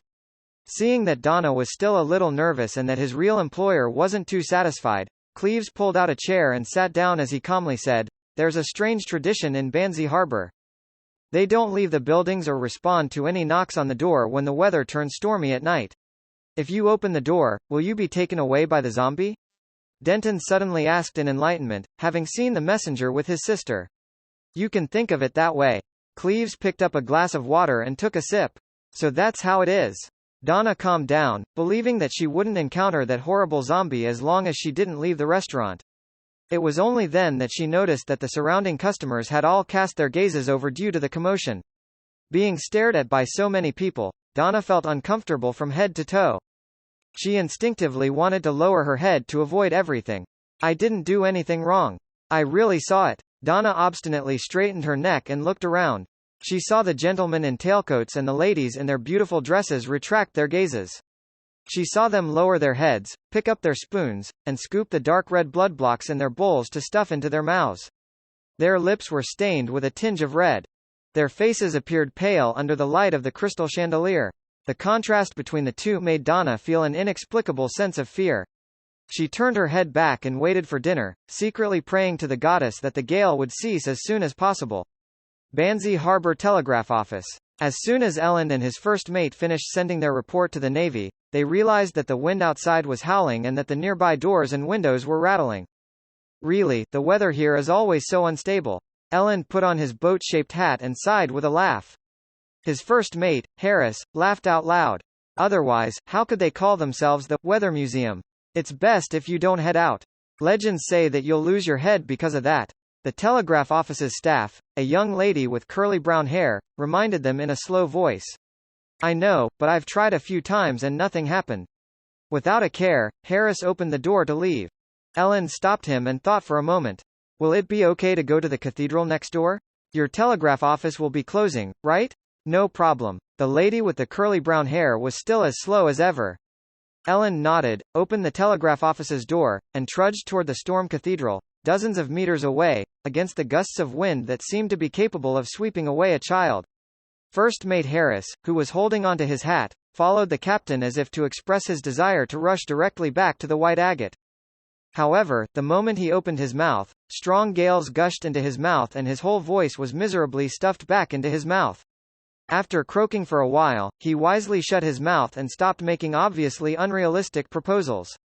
It was still 15 minutes to 7, and even in the evening, the main doors of the Storm Cathedral were still open for its congregation. The gale weakened significantly when it reached the area. At the very least, Elend and Harris no longer had to worry about their hats abandoning them. Upon entering the cathedral, they walked down the dark and solemn aisle. They stepped into the prayer hall and saw a man in a dark blue priest robe sitting in the front pew. He was quietly gazing at the huge storm sacred emblem, made up of the symbols of the wind, waves, and lightning, on the altar. Ellen smiled as he moved closer, patting the familiar figure on the shoulder. "Jace, where's your bishop?" With that pat, the priest's head wobbled. Then, it fell forward, and with a loud thud, it fell to the ground, continuously rolling about. Blood gushed out of the priest's neck like a fountain, soaking Ellen's face. A cold and damp feeling reached his heart, and Elend's eyes were blinded with a rich red color. All that was left in his line of sight was a world of blood, as well as a head that had finally stopped rolling and was staring upwards with a glazed look in its eyes. At 7:15 p.m., Klein and Danitz, who came out of the first-class restaurant, noticed that the wind which had been shaking the boat had calmed down considerably. After thinking for 2 seconds, Klein walked all the way to the entrance of the cabin and asked the crew, "Who else isn't back?" The crew member had seen this passenger enjoy the delicious Murloc meat with the captain, so he didn't hide anything as he said, "Other than the Branch family and the Timothy family at the Green Lemon restaurant, all the other passengers have returned before the gale started. Heh heh, that place is quite far away, and it also takes quite a long time to dine there. Oh right, captain and first mate went to the telegraph office, but they haven't returned yet." Klein nodded indiscernibly and returned to room 312 in silence. He stood by the window, looking at the waves that were stirred by the wind. Even without using the mysterious space above the grey fog to divine, his own spiritual intuition made him vaguely sense that something bad was brewing and happening. After waiting another 5 minutes, he still didn't see Captain Elend and Donna's family return. Klein glanced sideways at Danitz, making the famous pirate slouching in the reclining chair sit up straight. Klein looked away, said nothing, and went into the washroom. He closed the door behind him, took out the paper figurine, disguised himself, and went above the grey fog, ready to make another divination. Before, he had considered the potential risks of Banzi Harbor, but now, after the wind had picked up, he intended to confirm the current level of danger. Banzi Harbor is dangerous. Klein held the spirit pendulum and began to recite the statement in a low voice. After repeating this over and over again, he opened his eyes and discovered that, although the topaz pendant was rotating clockwise, it wasn't spinning at a fast frequency or with large amplitudes. There's danger, but it's within acceptable limits. This is in contradiction to the revelation from before. Klein whispered to himself as he leaned his elbows on the edge of the long bronze table. He quickly thought of one possibility, and that was that the current danger wasn't equal to the dormant danger. Only by triggering something or investigating it thoroughly would the iceberg hidden beneath the sea appear. This dormant danger might have existed for 300 or 400 years, or perhaps even longer, and not because of my arrival. The current danger might even have nothing to do with the dormant danger. It's a pity that I don't have the necessary information to make a divination based on this conjecture. After interpreting, Klein quickly returned to the real world, left the washroom, and found a chair to sit on. He was silent, hesitant, and didn't move for a long time, which made Blazing Danitz feel strangely uneasy. Ever since Gehrman Sparrow mentioned that there was danger lurking in Banzi Harbor, this infamous pirate had been constantly worried. To be able to make this monster change his mind and avoid the danger at Green Lemon Restaurant, it must be very terrifying. Why is my vacation so miserable? I'm plagued with bad luck. The atmosphere was so stifling that Danitz had to get up and pace back and forth. It was then that he saw the monster, Gehrman Sparrow, suddenly stand up, button his double-breasted frock coat, and walk over to the coat rack by the door. After taking his silk hat, Klein looked at Blazing and said without any expression, "You're free." Huh? Danitz only found it surreal. He suddenly understood what the monster was thinking of doing, and he blurted out in shock, "Do you want to save the captain and those ordinary people? Why, you were the one who said it's dangerous outside." Klein put on his half-top hat, picked up his black wooden cane, twisted the door handle, and replied calmly, "They cooperated with me. They kept my secret for me. He treated me to Murloc meat. He helped me pay compensation for White Shark's loss." Danitz didn't react for a moment. Subconsciously, he asked, "How much was the compensation?" "A few soldi." Klein opened the door and walked out. Madman. This fellow is completely mad. Be it his treatment to others or himself, he's a madman. Danitz's mouth was half open as he felt speechless. Luckily, I'm a normal person. I'll stay in a safe place. Danitz retracted his gaze and thought in mockery and amusement. Just as this thought came to him, the wind howled again, rattling the windows and causing the candles in the room to flicker. Looking at this dark and turbulent scene, Danitz suddenly thought of a problem. The ship is anchored in the harbor, which was also part of Banzi Harbor. It's not safe either, and it could also be in danger. If I were to stay here on my own, then I might as well follow that monster. At least, he's very strong. He ran out of room 312 and caught up with Klein just as he was about to leave the cabin. Klein turned his head to glance at him. Although he didn't say anything, his puzzlement was very evident. Danitz hurriedly laughed. If I were to choose to retreat in the face of such trivial risks, I'll be mocked by all the pirates of the Sonia Sea. An excuse. Without exposing him, Klein borrowed a lantern from the crew. Carrying the dim yellow lantern and holding his hard wooden cane, he walked alongside the boat and entered the dim port in his black suit. As Danitz lamented, he followed closely beside him. Unlike mainland cities such as Backland, Tingen, and Pritz Harbor, colonial islands such as Banzi Harbor lacked gas. The lamps lining the two sides of the street were sparse. They had candles caged in glass, waiting to be lit. Unfortunately, the wind had picked up early, so no one went out in the evening. The candles didn't shine at the predetermined time, and the road was pitch black. The faint outline of the crimson moon shone through the clouds. Compared to before, the wind was much calmer. At the very least, Klein didn't need to be distracted keeping his hat on. The thin fog gradually pervaded the air, and the doors and windows of the mainly two-story houses were shut tight. It was pitch black and devoid of any light, as though no one had lived in the area for a long time. With a yellow lantern in one hand and a hard wooden cane in the other, Klein walked quickly down the quiet street in the direction of the Green Lemon restaurant which Blazing Danitz had pointed out. Whoosh! Amidst the fog, the wind began to swirl as Klein felt a baffling chill down his neck. He lifted his right hand, which held the cane, and propped up the collar of his double-breasted frock coat, completely covering his neck. It was at this moment that a scene suddenly appeared in his mind. In the scene, a black shadow the size of a watermelon appeared from the fog and lunged for his ear. Without thinking, Klein swung his arm and forearm and struck out with his cane. Bam! Just as the black shadow came close, it was struck head-on and sent flying a long distance away. With the help of the lantern's light, Klein finally recognized the thing that had attacked him. It was a head. It was a head that had lost its body, a head that had its esophagus hanging down. The head floated in midair, its face resembling dried cheese with mildew all over it. There was a yellowish-green liquid flowing down its skin as it outlined the face's contours. There were only two black holes left where its nose was supposed to be. Its bulging eyes were mostly white without much black. Its lips were mostly rotten, revealing sharpened teeth mixed with blood. Dog Ht. Blazing Danitz silently cursed when he saw this scene, his heart trembling. Even though he had embarked on many treasure hunts and had fought many monsters, such a disgusting and horrifying thing was still rare. At some point in time, a classic revolver had appeared in his hand, and he was about to fire it with his elbow held down. At this moment, he saw a pure ray of light descend from the sky, landing on the somewhat stiff head.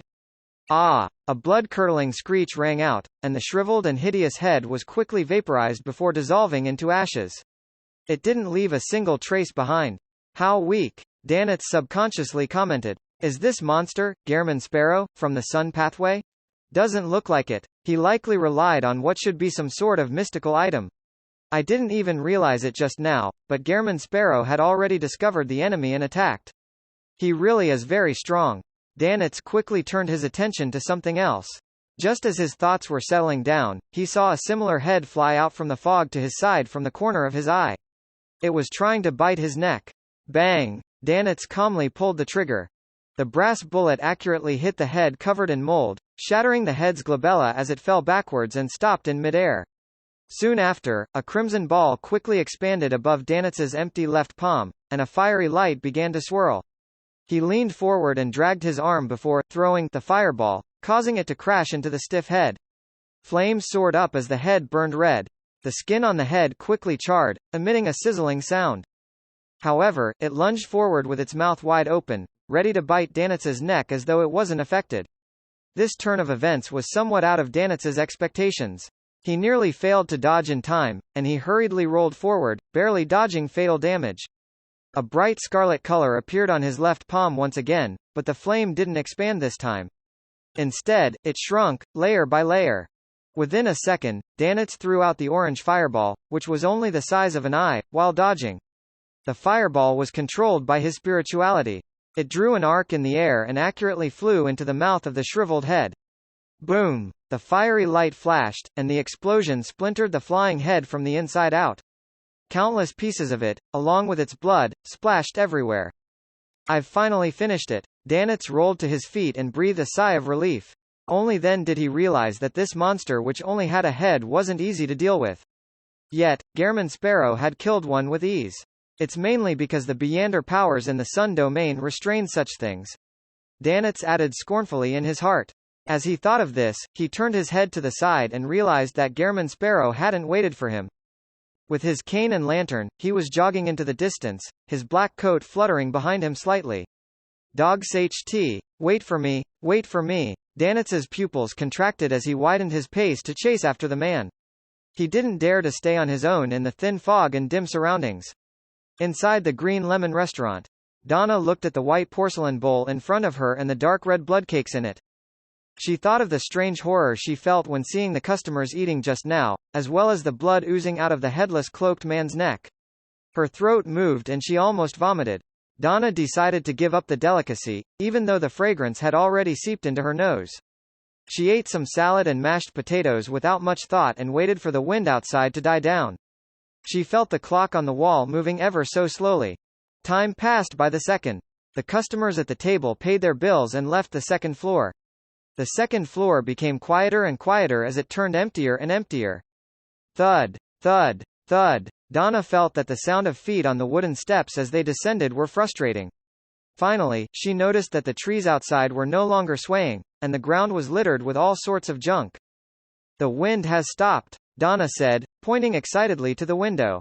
Her father, an import and export merchant, or D-branch, pinched his forehead and growled, "Where's your table manners, Donna?" But, just as Donna was about to argue, Cleves raised his palm and pressed it down. "It's 7:40 p.m. and we're almost done with dinner. Let's head back as soon as possible. There are many nasty legends about the night in Banzi Harbor." Every merchant who depended on the sea for a living was more or less superstitious, especially when it came to the legends of the natives. Therefore, Erdi fell silent and agreed with Cleves's suggestion.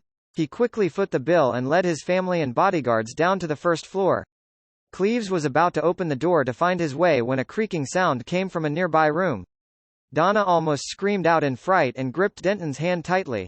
A figure walked out, glanced at them, and calmly said, "It's fogged up. It's best not to go out." The figure wore a black tailcoat without a hat. There was a pair of glasses on the bridge of his nose. His face was fleshy and almost circular. "What are you trying to convey, Mr. Fox?" Cleves recognized him to be the owner of the Green Lemon restaurant. Fox said without much an expression, "In Banzi, during the nights when the fog and weather drastically changes, it's best not to go out or respond to any knockings. Otherwise, one might encounter bad things." The more Donna listened, the more scared she became. She loudly emphasized, "People have already left ahead of us." Fox pointed to the rooms on the first floor. They chose to stay. Creak. Thud. As soon as Fox's voice fell, the doors to the various rooms opened either softly or heavily. The gentlemen and ladies from before came to the doors and quietly watched Donna and her family, who were considering to leave. "Perhaps we should respect the customs here," or D-branch said in deliberation. "Staying a night here won't affect our boarding of the ship." According to the experience Cleves was equipped with, he should have followed Fox's advice and stayed at the Green Lemon restaurant, but he remembered Gehrman Sparrow's reminder. It was a reminder of a powerful adventurer who was watching Blazing Danitz. There is danger dormant in Banzi Harbor. It doesn't refer to it being indoors or outdoors. Cleves quickly made his decision and said to Erdi, "Mr. Branch, please trust in my profession." "Yeah, I've seen a lot of folklore, but none of them are pragmatic," another bodyguard agreed. Before he finished his sentence, knocking sounds came from the restaurant's door and a series of screams could be heard from afar. "Look, there are knocking sounds. Don't respond," Fox said slowly. Erdi's heart palpitated as he was about to choose to stay the night. Donna looked at the gentlemen and ladies standing at their doorways, and she felt that their gazes looked abnormally weird. "No, we have to return," the young lady stressed, almost screaming. Cleves could also feel the indescribable pressure and the coldness that seeped through his bones, and he once again stressed his opinion. "If there are any problems, then it'll be more dangerous staying here. There are cannons on the ship, as well as sailors with guns and sabers." This reason convinced Erdi, who motioned for Cleves to open the door. Cleves waited for the knocking to subside, then with one hand holding a gun, he pulled open the door with the other. The wind's howling had quietened and the darkness was deep amidst the spreading fog. It was as if there were many monsters hidden within. Donna held her younger brother, Denton, and, hiding behind Cecile, left the restaurant one step at a time. Creak. The door to the restaurant suddenly closed, preventing them from returning. At this moment, they were like ships stranded in a storm, as though they were the only ones left in this world. With the lantern in hand, Cleves walked in front when he suddenly saw something fly over and crash into the ground, rolling a few times. Donna and the others subconsciously looked over and immediately let out cries of terror. It was a shriveled, rotting head. Then they saw light. Light fell from the sky, and the disgusting head melted into nothingness. This, Dee and the others swallowed hard, their bodies trembling. At that moment, they saw a faint yellow light approaching from the depths of the fog. It was a figure holding a lantern, wearing a half-top hat and a double-breasted frock coat which shared the same color as the night. The lines of his face were distinct, and there was an obvious sharpness in the coldness. "Uncle Sparrow!" Donna and Denton cried out. They felt their hearts settle down. Klein tossed the lantern to Danitz beside him, and he walked over with his cane in hand before calmly saying to Cleves and the others as if nothing was out of the ordinary, "Let's go to the telegraph office first." "What about the Timothys?" "Timothys? They're still in the restaurant," Dee Branch subconsciously replied. He then pointed to the area where the moldy head had been purified and anxiously asked, "What was that just now?" Maintaining Gehrman Sparrow's persona, Klein didn't answer and glanced at Danitz before walking directly past Donna's family to the tightly closed door of the Green Lemon restaurant. Blazing Danitz held his lantern and was relieved having finally completed a goal. He straightened his back, looked at Dee and the others, and scoffed. "You don't have to worry about what that was. Just know that it's a monster that will harm you." If Gehrman Sparrow wasn't only a few meters away, he even wanted to proclaim, "Only I, Lord Blazing Danitz, can protect you." Cleves exchanged glances with Cecile and Teague before taking the initiative to step forward. He comforted his employers and said, "Leave your questions to after we get back to the White Agate." Frankly speaking, the three bodyguards had all been adventurers for varying periods of time.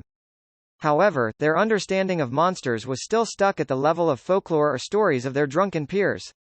They still found it rather surreal, as though they were in a dream. However, since they had seen creatures like murlocs before, it wasn't that hard to accept other things. At most, they were a little weirder and uglier than murlocs. When they thought of this, their hearts calmed significantly, and the guns in their hands seemed to regain their strength. However, the pure light that descended from the sky still exceeded their scope of understanding. They only felt that their worldview, outlook on life, and values that had long been formed had begun wavering. All they could do was temporarily ignore it, suppressing all their emotions to the bottom of their hearts. Klein stopped at the door of the Green Lemon restaurant, raised his right hand, and tapped it with his fingers. Thump, thump, thump. After he knocked 3 times in a rhythmic fashion, no one answered and there was silence. If not for the candlelight shining through the windows and the cracks in the door, Klein would have thought it was an empty building that had long been abandoned. Thump, thump, thump. He knocked 3 more times. Within the restaurant, the silence continued. Everyone seemed to be abiding by the custom of not responding to any knocking in foggy weather. Klein retracted his right hand and patted the hem of his double-breasted frock coat. Suddenly, he leaned back, lifted his knees, and kicked his right foot forward. With a bang, the restaurant's door suddenly opened wide, and all the nails that had fixed the copper lock popped out. Wearing a tailcoat, the boss, Fox, with his pudgy, nearly round face was still standing in his original position. The ladies and gentlemen who had chosen to stay the night all opened the doors one by one and stood quietly at the door, looking over without a word. "What do you want?" Fox didn't flare up, his tone the same as before. However, he had a revolver in his hand. With his spirit vision activated, Klein turned his head and looked around. He didn't find any traces of evil on any of the humans present. His gaze landed on the boss of the restaurant, and his gaze turned heavy. He looked into the owner's eyes and asked, "Where's the Timothy family?" Fox repressed his emotions, as though a storm was brewing in his dark brown eyes while he looked at the man for 2 seconds. Finally, he unnaturally turned his head and said, "There's another table. Foreigners. Upstairs. Get them to come down," Klein ordered coldly. Fox was silent for a few seconds, until the man quickly drew his gun and aimed it at his head. He took a deep breath and sent a waiter up to the 2nd floor, leading the Timothy family down the stairs. What happened? Timothy was a man who was more than 30 years of age. He was on vacation with his newly wedded wife. Klein lowered his gun and flatly said, "Something unexpected has happened in Banzi Harbor. Are you coming back with me to the ship or staying here?" Something unexpected? While Timothy ruminated over the words, he saw Dee Branch outside nodding at him solemnly. He knew that the other party was a very rich import and export merchant who had 3 bodyguards with him. He believed that if there were any unexpected circumstances, then it would be safer to stay with them, so the answer was obvious. As for the unique customs of Banzi Harbor, it was just a custom. He held his wife's hand and walked towards the door, politely smiling as he said, "All our things are on the ship. Of course we'll stick with you. Thank you." He and his new wife expressed their gratitude in unison, walked past Klein, and joined with the Branch family outside. Klein withdrew his revolver, politely bowed at Fox and said, "Excuse us."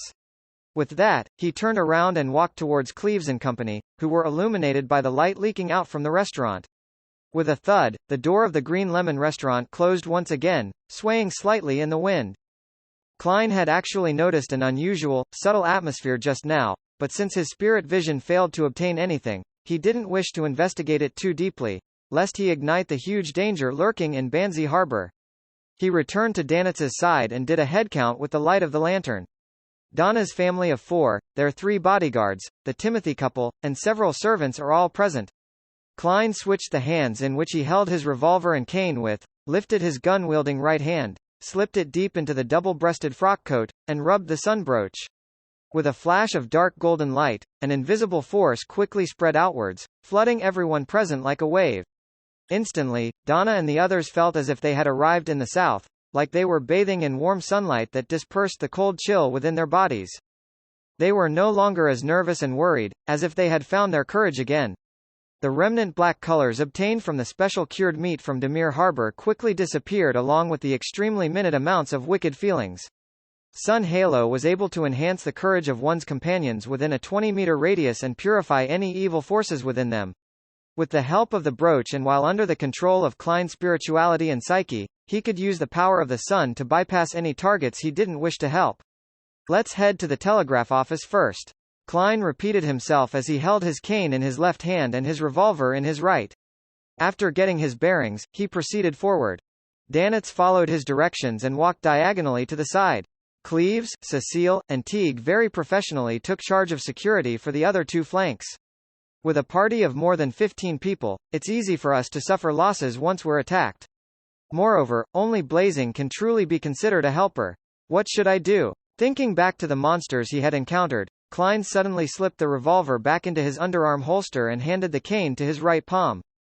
He reached into his pocket with his left hand and removed the wall of spirituality around an iron cigar case. He took out Azek's copper whistle and held it in his hand, occasionally tossing it up. He believed that such an action would divert the attention of the undead monsters which only had one head left from the others, leaving the brass, ancient whistle as the only thing in their eyes. This way, I don't have to worry about not being able to rescue them in time. That's the effect of an MT less than sup greater than 1 less than sup greater than. Klein sighed and quickened his pace. At this moment, 3 shriveled heads covered in mold flew out from the thin fog in front of him. They charged towards Klein from different directions like arrows, completely ignoring the existence of the other delicious meat. 3. Danitz's pupils contracted, a little worried that Gehrman Sparrow would end up flustered, but he also looked forward to seeing his true strength. 3. Klein calmly shook his left hand and threw Azek's whistle into the air. The heads with esophaguses hanging down from them immediately drew an arc and headed for their primary target. Klein took a step back and, without any expression, raised his hand and squeezed the sun brooch. All of a sudden, dense golden flames were produced where the copper whistle was as a holy aura was emanated. Fire of light. The 3 skinny heads let out miserable shrieks at the same time, turning into dust under the golden light. Klein took 2 steps forward and reached out to catch Azek's copper whistle. That can actually work? Another mystical item? Danitz froze for 2 seconds, flabbergasted at how easily the assault had been resolved. At that moment, Timothy and his wife also clearly saw what the things which were attacking them looked like. One of them turned pale from fright while the other asked, flustered, what was that?" Donna immediately turned around and nodded seriously. "Leave your questions to after we get back to the White Agate." With that said, she put her finger to her lips, mimicking Uncle Sparrow's meaning of silence. Remembering the holy aura displayed by the young man in front of him, Timothy swallowed hard and pulled at his wife's hand. He fell silent while remaining alert, and his servants had no choice but to obey upon seeing this. The group continued on through the moonlit streets. The lights of the houses on either side of the streets were extinguished, leaving only darkness behind the oriel windows. Donna felt as if pairs of eyes were following her and the others, but for some reason no one showed up. They must all be afraid of Uncle Sparrow. She held her brother's hand tight and walked amidst the protective circle of her parents. Suddenly, a figure appeared at the side of the street. He wore a black cloak and leaned forward, revealing a neck that was still bleeding. There was nothing above the neck, with the interior of the cloak reflecting the moonlight. Gasp! The headless figure let out a beast-like growl that sounded like gasping as it rushed towards Klein, stomping on the street to the point that the ground slightly shook. A spot it passed by just happened to be in Danitz's path. This infamous pirate cursed and flung an orange-yellow fireball which had been repeatedly compressed from his hand. Boom! The fireball exploded, causing the headless man to retreat several steps. His clothes were tattered, and his skin quickly charred while his cloak was set on fire. However, to the monsters that had already lost their lives, this wasn't a serious injury. And in that instant, with a crisp crack, the scarlet flame on the black cloak suddenly soared into the air, as if it were blooming. Klein, in his coat, jumped out of the flames, borrowing the momentum from his fall and his own strength in order to stab the cane he held in both hands directly into the headless man's neck. Splat! The cane sank into the headless man's body and emerged from his crotch. Bam! Klein's back muscles bulged, forcefully throwing the headless monster to the ground. Taking advantage of this opportunity, he stood behind the monster and continued to grip the cane tightly while he poured his spirituality into the sunbrooch. He had already used his spirit vision to determine that holy light summoning, cleave of purification, and fire of light were all unable to deal with this blackish-green monster in a short amount of time, so he could only use another method.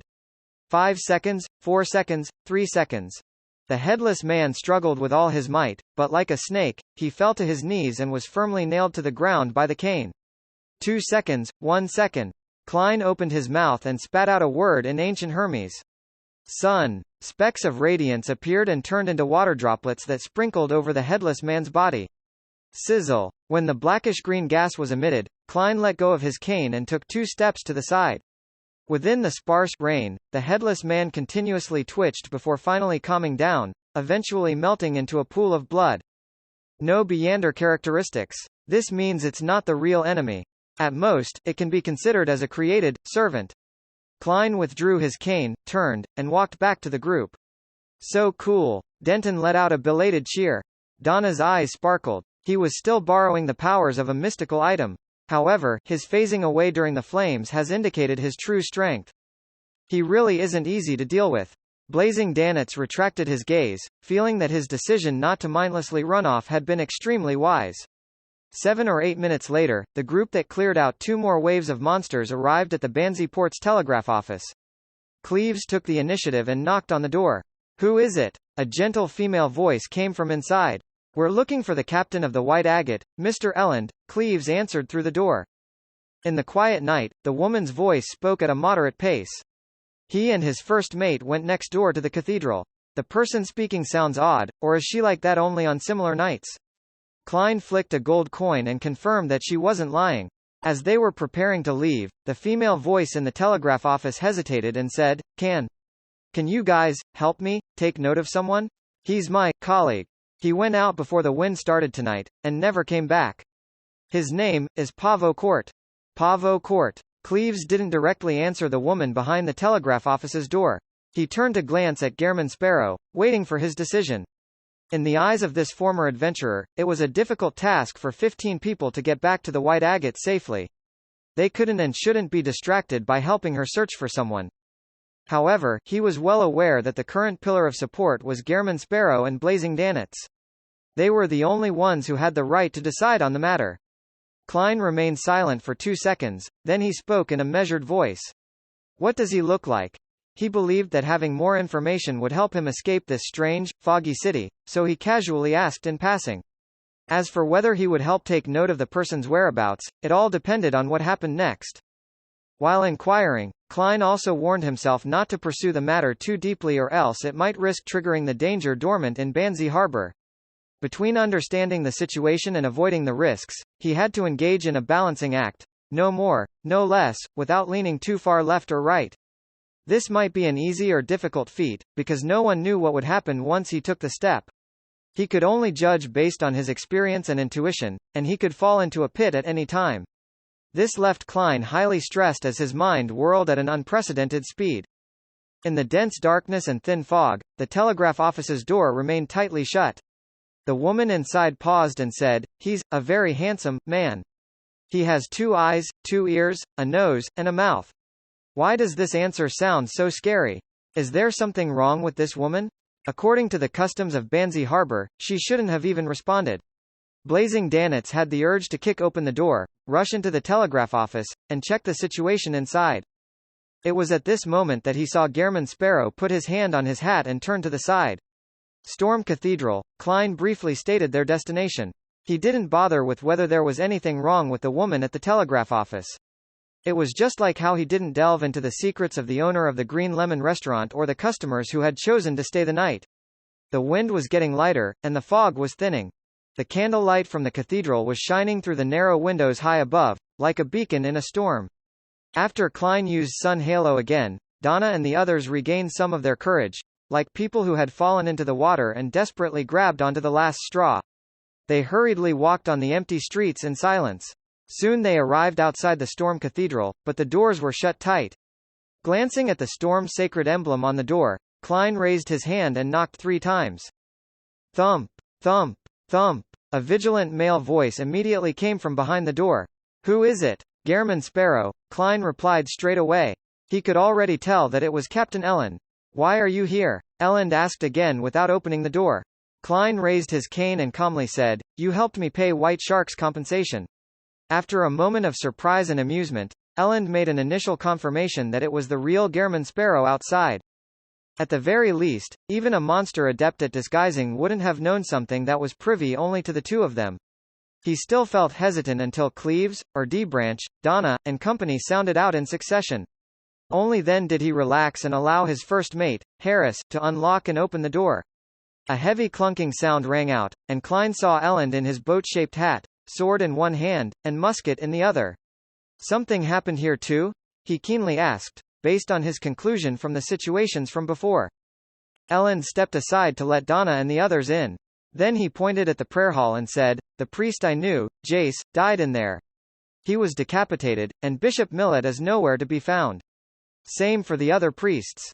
Also, the servants in the church are all gone. A dead priest with a missing bishop? The whole cathedral is devoid of the living? This is a little problematic." Klein gripped the cold Azek's copper whistle, his heart sinking. Of course, he was very clear that the priest and the bishop weren't the main force of the Church of Storm that managed Beyonder matters in Banzi Harbor. Underneath this cathedral, there was definitely a mandated Punisher team formed out of 6 to 8 Beyonders, as well as an indefinite number of sealed artifacts. Even high-sequence Beyonders wouldn't be able to wipe out this force in a short span of time without causing a stir. As long as they're alive and able to use sealed artifacts, the problem shouldn't be too terrible. So, at this point in time, what is the mandated Punisher team doing? Based on his previous experience as a Nighthawk, Klein made a guess of the standard operating procedures. In the process, he followed Elend to the prayer hall and examined the body of the deceased priest. Jace died a tragic death, as if his head had been decapitated while he was still alive. Unlike the monsters outside, his esophagus and head were separated.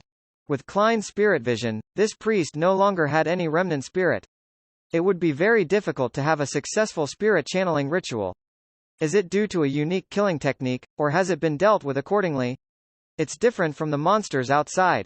Was it because the operation happened in a rush? Combining all that he knew, Klein concluded his previous speculation. He felt that there were 2 possibilities.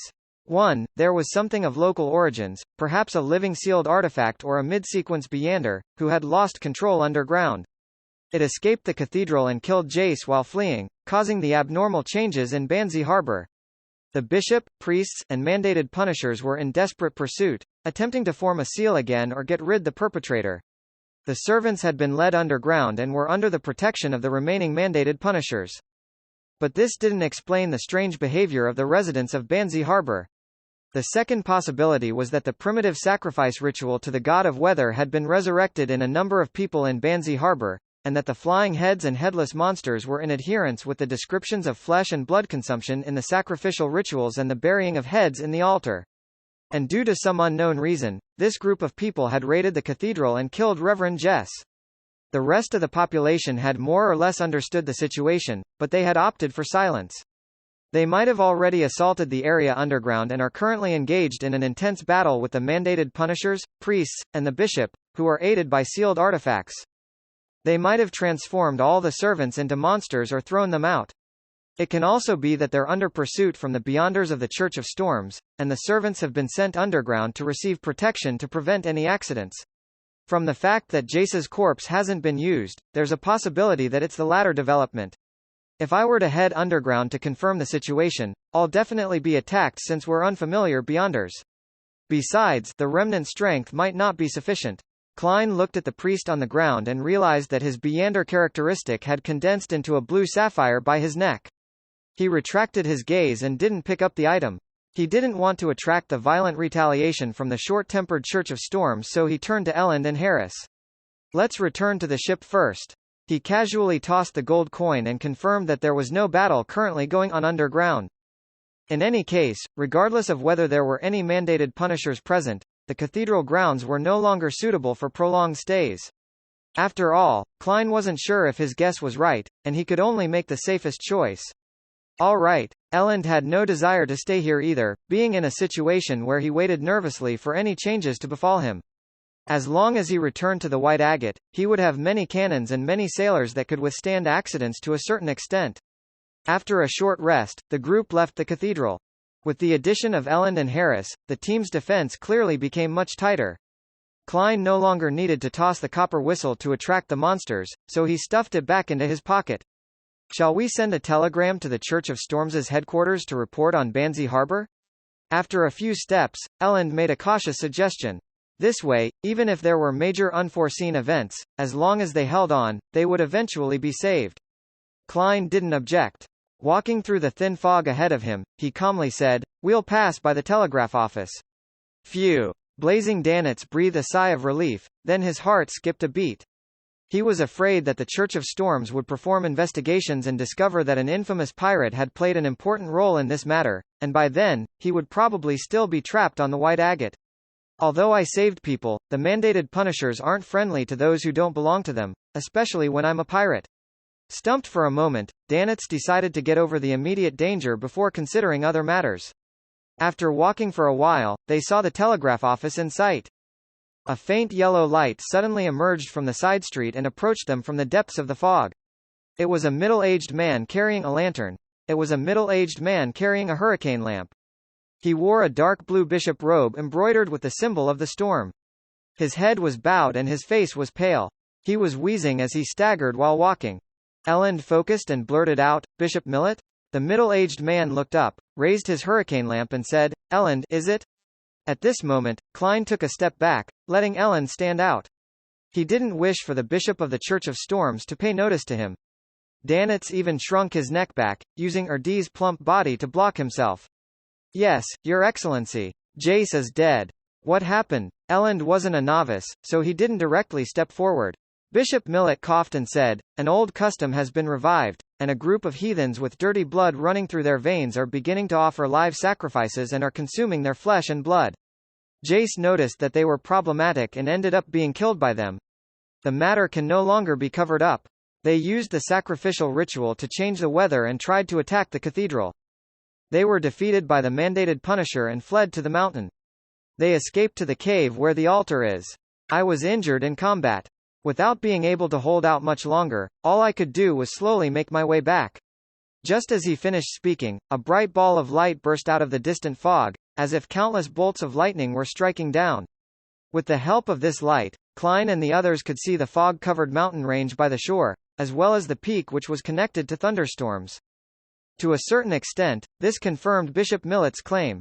Elend was about to step forward to support the Storm Bishop when he saw Gehrman Sparrow take out a gold coin and mutter in a low voice, "He has ill intentions." Ding! The gold coin flew up and then tumbled in the air before landing in Klein's palm, heads facing up. It meant a positive result. Bishop Millet stared straight at this scene, his light brown eyes suddenly flashing with a dark red light. Whoosh! A strong gale blew out from Bishop Millet's body, lifting up his dark blue bishop robes. Crack! Crack! Crack! Crack! Crack! The branches of the nearby trees snapped as they flew into the air. Donna's body involuntarily rose a few meters into the air before being thrown out several meters. Her body ached all over when she fell to the ground. It wasn't just her. Cecile, Denton, Timothy, Harris, and the others were all blown up by the wind and landed in different spots. Only Cleves, Teague, and Erdee, either because of their training or abnormally heavy weight, staggered to the ground and tumbled a few times. Elend, who was facing Bishop Millett directly, did a series of retreating and backward somersaulting actions, dodging the incoming blow from the wind. Klein and Danitz didn't attempt to resist it head-on. Instead, they flew backward like kites. Although they looked like they were about to collapse to the ground, they ultimately managed to keep their balance. As soon as the hurricane stopped, 6 figures emerged from the dispersing fog. They were all wearing black cloaks and were headless. Left with only bleeding necks, their hoods were supported up by the eddies of the hurricane. Gasp! Gasp! Their throats emitted the low grunts of a beast like the moment before they were ready to attack. Sue! Sue! Sue! A series of thin and sharp wind blades shot out, leaving a clear and deep rift where Klein was somersaulting. Tap! Tap! Tap! From both sides of the lantern-wielding Bishop Millett, whose dark blue bishop robe had flared up slightly, 6 headless men rushed at Klein, Elend, and the others, stomping on the ground until it trembled. One headless monster is already hard enough to deal with, but now there are 6 of them. And there's even a bishop who's obviously corrupted. When Blazing Danitz saw this scene, he couldn't help but feel his scalp tingle. At this moment, a bronze beam streaked past his eyes and shot into the distance. Dang! Dang! Dang! Azek's copper whistle dropped to the ground and bounced a few times. With a whoosh, the 6 headless men changed direction at the same time, rushing towards the location where Azek's copper whistle came to a stop, leaving Bishop Millett standing alone in his original spot. Klein seized the opportunity, lifted his left hand, tearing off the sun brooch inside his coat, and threw it to Captain Elend, who was closest to him. He shouted succinctly, "Inject your spirituality. 5 seconds. Holy water." After saying this, he ignored his silk top hat that had been blown away, and instead, he bent his body, dashing towards Bishop Millett in a zigzag manner. Sue! Sue! Sue! One after another, wind blades were shot out in close succession, all of them aimed at Klein. In a flash, the ground showed signs of being cut and slashed. Klein either somersaulted, lunging forward, or jumping up by supporting his body with his hands to avoid the first round of concentrated fire. The dark red light in Bishop Millett's eyes grew brighter as he raised his hands. Sue! Sue! Sue! Sue! Sue! At this moment, the wind blades inundated him like a machine gun. Klein only had enough time to dodge half of it before his body was torn apart, turning into thin and light shreds of paper that flew into the air. Klein appeared in another direction and continued to charge at Bishop Millett, trying to close the distance between them to an effective distance. Ellipsis. After catching the sun brooch, Elend immediately felt the heat. He wished that he could take off his clothes and jump into freezing water. He thought for a moment about the words Gehrman Sparrow had left him before taking out a tin-colored alcohol flask from the inside of his clothes, unscrewed the lid, and poured out all of the Lanty-proof inside. The strong aroma of the wine rapidly spread in all directions. Blazing Danitz looked around, feeling certain of the situation. With a grimace, he genuflected and suddenly pressed both his palms onto the ground. 2 scarlet fire serpents appeared out of thin air, clinging to the ground as they spread towards Azek's copper whistle and created 4 burning walls of fire. His original plan had been to throw a fireball at Bishop Millett and let Gehrman Sparrow use the flames to easily jump towards the bishop and launch an attack. However, after seeing that the area around the bishop was filled with freezing gales, he rationally gave up on the idea. He was prepared to first clean up the headless monsters to prevent them from disturbing Gehrman Sparrow's ability to use his true strength. Cleves, Cecile, Teague, and Harris had already stood up again and had drawn their guns. They surrounded Erdee, Donna, and Timothy in the middle, guarding them against any other monsters that might appear. Their experience taught them that, without any prior teamwork training, it was best not to interfere in a battle that was beyond that of ordinary humans. Tap! Tap! Tap! The 6 headless men, oblivious to the burning flames, burst through the scarlet walls of fire and began to pounce onto Azek's copper whistle like ravenous dogs. This gave Elend time to inject his spirituality into the sun brooch with composure. After the holy water condensed, he dripped them into the alcohol flask. Seeing the headless people in a frenzied bunch, Danitz's heart skipped a beat. He bent down halfway and, with a flushed face, condensed a scorching white flaming spear in his right palm. Taking a step forward, he twisted his waist and swung his arm, throwing out the flaming spear. It whistled as it hit a headless man and nailed it to the ground. A blazing white light soared, and the headless man's body was reduced to ashes. The remaining half of his body was also burning, continuously releasing blackish-green gases. Seeing that his attack had succeeded, Danitz was about to continue this attack method when he suddenly sensed a particular kind of crazy, terrifying hunger. At this moment, he felt as though he had arrived in front of a deep abyss, just one step short from falling in. He knew that Gehrman Sparrow was no longer suppressing the crazy soul inside him. After using paper figurine substitutes 3 times, Klein finally entered a predetermined distance. The glove on his left palm suddenly exploded with a hunger that had been suppressed for a long time, and dark golden scales began sprouting from it as it squirmed. Klein's pupils faded away, as if they had turned vertical. Immediately after, his pupils reflected Bishop Millet's fluttering dark blue robes. Without a sound, the middle-aged man who was about to produce a large number of windblades suddenly tilted his head backwards, and his body froze for a second. His eyes, which were glowing with a dark red light, lost their rationality as they were filled with a sense of madness. His skin became smooth and colorful, like the skin of some aquatic creatures. He let out a panting sound, as though it had come from the depths of the ocean, as slippery, disgusting tentacles suddenly drilled out from under his dark blue robe. Psychiatrist's frenzy. Klein originally only wanted to use this to interrupt the enemy's attack in order to create an opportunity for him later, but after going berserk, Bishop Millet immediately lost control. The moment the fallen or corrupted man lost his final shackles of reasoning, he immediately stepped into the abyss of losing control. Klein's pupils shrank as he saw the situation. He no longer hesitated, and he switched the soul he was driving. In the midst of his frenzy, the glove on his left palm became stained with a gold color. His expression became dignified as his gaze once again locked onto Bishop Millet. In an instant, his eyes lit up like 2 bolts of lightning. All of a sudden, Bishop Millet let out a blood-curdling screech, his palms and tentacles retracted as he covered his head. His psyche had been penetrated, causing him indescribable pain. Interrogator. Klein pushed himself up with his right hand, and his left hand lit up with a resplendent brilliance. Right on the heels of that, he leaned back and opened his arms as if to embrace the sun. A thick, pure, and blazing brilliance descended from the sky, landing on Bishop Millet and enveloping him within it. The surroundings changed as though it was daytime. The strong gales came to an abrupt halt. Sequence 5 Priest of Light. Bishop Millet's body began to evaporate, first his skin, then his tentacles, and finally his flesh. By the time the brilliant pillar of light disappeared, he no longer looked human. Instead, he had turned into a monster made of bones and flesh. Whatever was left of his aura was rather weak.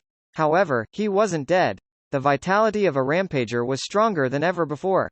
Klein's expression didn't change. He took a few steps forward and rushed to the battered body of Bishop Millet. He genuflected, leaned forward, and pressed his left palm against the flesh. He stopped using the power of the Priest of Light because he wanted to leave some food for creeping hunger. A small crack silently appeared in the palm region of the glove as 2 rows of illusory, white, and eerie teeth grew out from it as it madly devoured any flesh, bones, and spirituality. However, Bishop Millet continued struggling. He steadied his flesh and grew new tentacles, trying to entangle Klein and pull him into his embrace. Klein threw his cane, pulled out his revolver, and fired 5 shots in quick succession at the monster. Bang! Bang! Bang! Bang! Bang! Bullets ranging from pale gold, brass, and silver colors struck Bishop Millet, igniting patches of different colored flames. Bishop Millet let out a blood-curdling screech once more, one that came from his soul. He finally wasn't able to resist creeping hunger.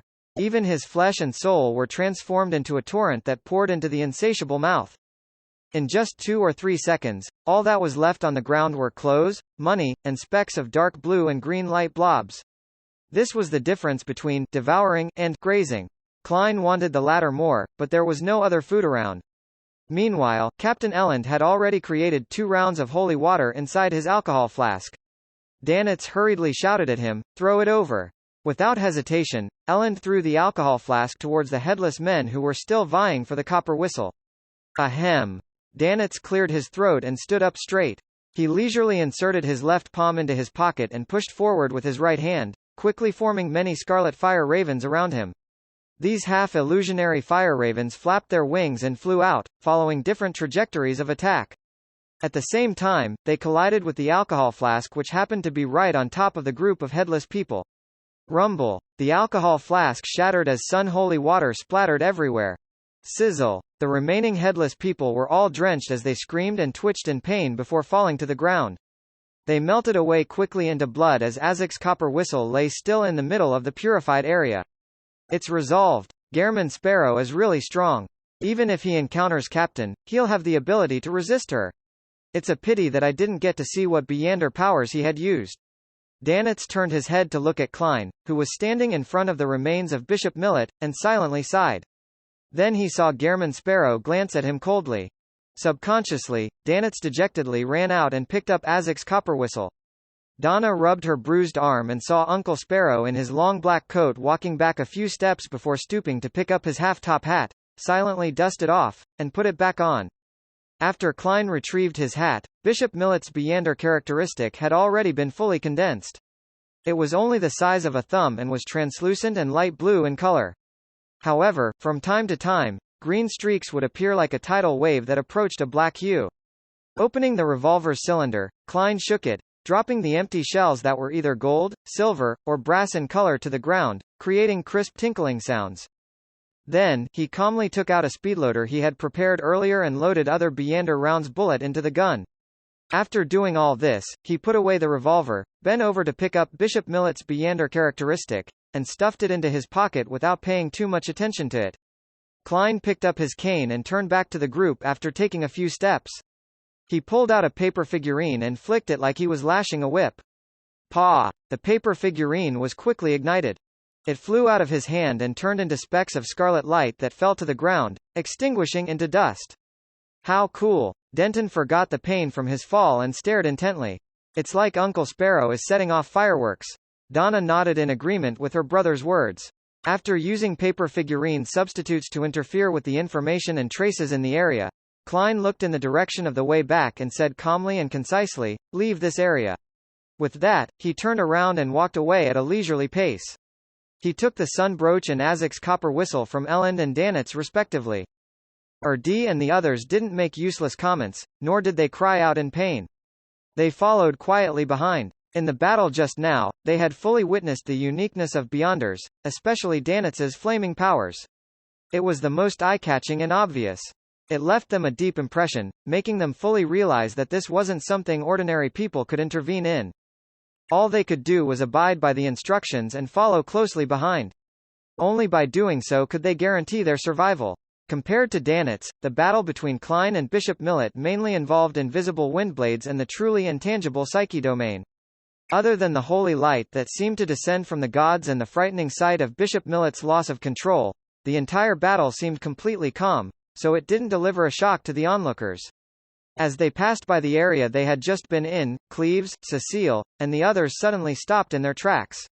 They saw the ground covered with dense cracks everywhere. They instantly understood one thing, and that was that Gehrman Sparrow's battle with the fallen bishop was many times more harrowing than the other performance. A sense of horror and security arose at the same time as all of them quickened their pace. 20 or 30 seconds later, Klein stopped on the street outside the telegraph office. He said to Captain Elend in a deadpan manner, "Do you want to send a telegram?"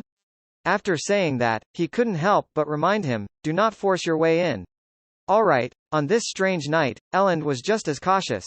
He took a few brisk steps to the telegraph office and knocked on the door 3 times. Thump, thump, thump. Amidst a slightly muffled sound, someone from inside asked, "Who is it?" Klein, who was already on guard, suddenly frowned, because the one who spoke was a man. Elend was also puzzled. "I want to send a telegram." "Who are you?" "I remember the person on duty was a lady before." The man inside replied calmly, "I'm Pavo Court, Melanie's colleague. She's right, next to me." "She's fine." Just as Pavo Court finished speaking, the female voice from before immediately followed up, "Yes. I'm doing very well. You don't need to take note anymore. Pavo Court is back. Pal, doesn't your folklore say not to answer or open the door?" "How did Pavo Court get in?" Klein resisted the urge to question her. Elend took a step back and cleared his throat. "I'd like to send a telegram to the headquarters of the Church of Storms. I'm sorry, but we can't open the door. Pavo Court replied without emotion. Elend also felt the strangeness of the matter and didn't dare to force it. Instead, he proposed an alternative plan. Can you send it for me and pass the draft to me through the crack in the door? The content is about the abnormal changes in Banzi Harbor, and the death of Bishop Millet and Priest Jace. It shall be signed off with Ellen. All right. Melanie's voice trailed off, as if she'd returned to the telegraph machine. After waiting for a while, he heard tapping sounds, and before long, a copy of the telegram draft was extended out from the gap under the door. Ellen bent down to pick it up, resisting the urge to peek through the cracks. He looked at the telegram draft, and his nose suddenly twitched. He smelled a faint scent of blood on the paper. He tilted his head and looked at Gehrman Sparrow, using his eyes to inform him that there was a problem with the telegraph office. However, he was met with a deep and unperturbed gaze, as well as words that were said in a calm and indifferent tone. Return to the ship. After throwing this sentence out, Klein turned around immediately and walked towards the end of the street, his figure gradually blending into the thin fog. Carrying a broken lantern, Danitz immediately followed after him. Without any hesitation, Donna and the others did the same. After pondering in silence for 2 seconds, Ellen took the telegram draft and ran after the group. No other sounds came out from the telegraph office anymore. It was unusually quiet. Perhaps due to the extermination of the fallen Bishop Millet, Klein and the others didn't meet any more headless people in black cloaks on their way back. Moldy heads were only seen twice, and they were easily dealt with. After walking for an unknown length of time, they finally saw the dock and the white agate which had candlelight seeping out. This sight made Erdi and the others regain their strength. They transitioned from a brisk walk to a jog, all the way until they reached the bottom of the gangway. Klein stood guard below them with his bloodstained cane until everyone was on board, then with a tug, he jumped and arrived on the deck with just a few steps. At that moment, Elend had already begun to gather his first mate, second mate, bosun, gunner commander, and other subordinates. He got them to gather the sailors, adjust the cannons, and prepare to depart at any moment. Although leaving the port at night had non-trivial security risks, it would be the best way to avoid danger if the situation worsened. Uncle Sparrow. Donna held her brother by the hand and trotted to Klein's side, plagued by a bellyful of questions. Klein nodded, pointed to the cabin, and said, "Go back to your room first. We'll talk about it tomorrow. The danger hasn't been averted." Donna nodded obediently. Together with Denton, she put her index finger to her lips. Sheesh. After the Branch family and the Timothy family entered the cabin, Klein walked over to Elend, took out Bishop Millet's Beyander characteristic, and threw it to him. If there are still mandated punishers alive, return this to them. The Beyander characteristic left behind by a bishop who might have been a Sequence 6 would definitely be pursued by the Church of Storms, and everyone on the White Agate would be a target of suspicion. Klein didn't want to be wanted by the number one power at sea as soon as he set sail. If none of the mandated punishers in Banzi Harbor survived, and if reinforcements from headquarters would take a while to arrive, leaving Klein plenty of time to deal with the matter and leave, then he would surely be reluctant to return it and would find a reason to get it back. Elend caught the thumb-sized object, glancing at it doubtfully. He didn't ask what it could be used for, and he chuckled. "Don't worry about the Church of Storms' investigation. I'll hint to them that you're with me. So, I'll be considered a member of MI9 by the Church of Storms?" Klein nodded without saying anything else. Elend looked at Danitz and probingly asked, "Blazing?" "Ha ha." Danitz chuckled dryly and took a leaf out of someone's book. "Guess. I don't think so then," Elend replied with tacit understanding. With the simple matters dealt with, Klein returned to the side of the ship and looked at the fog-shrouded Banzi Harbor, prepared against any hidden dangers. Time ticked by, and the peak of the mountain next to the shore lit up once again with the lights of a thunderstorm. Streaks of silver and violent bolts of lightning swept the area without restraint before they gradually calmed down. The fog in Banzi Harbor began to dissipate, and the light of the crimson moon became clearer. It's over? Even after seeing this, Klein still didn't dare to completely relax. Half an hour later, 3 men who claimed to be mandated punishers came to the dock to see Captain Elend. After Gehrman Sparrow confirmed it with a divination and a round of questioning, Elend allowed the sailors to lower the gangway. The 3 mandated punishers motioned for the surrounding crew to leave, then they lowered their voices and informed the captain of the situation. Klein didn't move closer to listen, but instead he waited patiently for the matter to end. A few minutes later, Elend returned Bishop Millet's remaining characteristic to the mandated punishers and watched them leave the White Agate to deal with the rest of the mess. Phew, Elend exhaled and came to Klein's and Danitz's side. He casually said with a tinge of lingering fear, "The matter has been resolved. There aren't any problems. Has it really been solved?" Klein suddenly thought of Pavo Court and Melanie behind the telegraph office door. He recalled Fox, the owner of the Green Lemon restaurant, and the many lodgers who had watched them silently. Elend continued, "To be specific, Jace discovered the revival of ancient customs, cannibalism and live sacrifice, confirming that a small number of people in Banzi Harbor had become heretics. He hurried back to the church and reported this to Bishop Millet, but unbeknownst to him, the person before him was the leader of the heretics, a true fallen one. He had his neck cut off by Millet's windblade and died in the Cathedral of the Lord. Millet was about to dispose of the body, but he was discovered by the servants. Hence, things spiraled out of control. Some of the servants were turned into monsters, while some were led by the priests to hide underground. Without any means to hide himself, Millet quickly left the cathedral, gathered the heretics, and headed for the altar at the mountaintop. The weather changed as a result. After the mandated punishers retrieved 3 sealed artifacts, they rushed over and engaged in an intense battle. In the process, Millet was injured and escaped, while the rest of the heretics remained to defend the altar, which was eventually overrun. The church's headquarters has already replied, and they'll be sending people to investigate the cause of Bishop Millet's fall. Hey, I told them that we were only able to kill Bishop Millet by joining forces because he was heavily injured. By the way, the mandated punishers have gotten me to get the Branch and Timothy families to sign a confidential agreement." After giving a general account of the situation, Elend let out a long sigh of relief and busied himself with the remaining matters. Klein didn't dare to completely relax. He stayed on deck until the clouds appeared to burn when the sun slowly rose, illuminating the entire port. He saw the residents leave their houses one by one, basking in the golden sunlight, chatting and laughing as they headed for their respective jobs. Banzi Harbor finally had the breath of human life again. "It's really over." Klein turned around, slightly puzzled. He had planned to catch up on his sleep, but only after the ship had departed. As for Danitz, although he had long been yawning, he remained motionless when he saw Gehrman Sparrow being motionless. On the way into the cabin, Klein met Elend, who had also not slept the entire night. "Good morning. We're about to leave the port.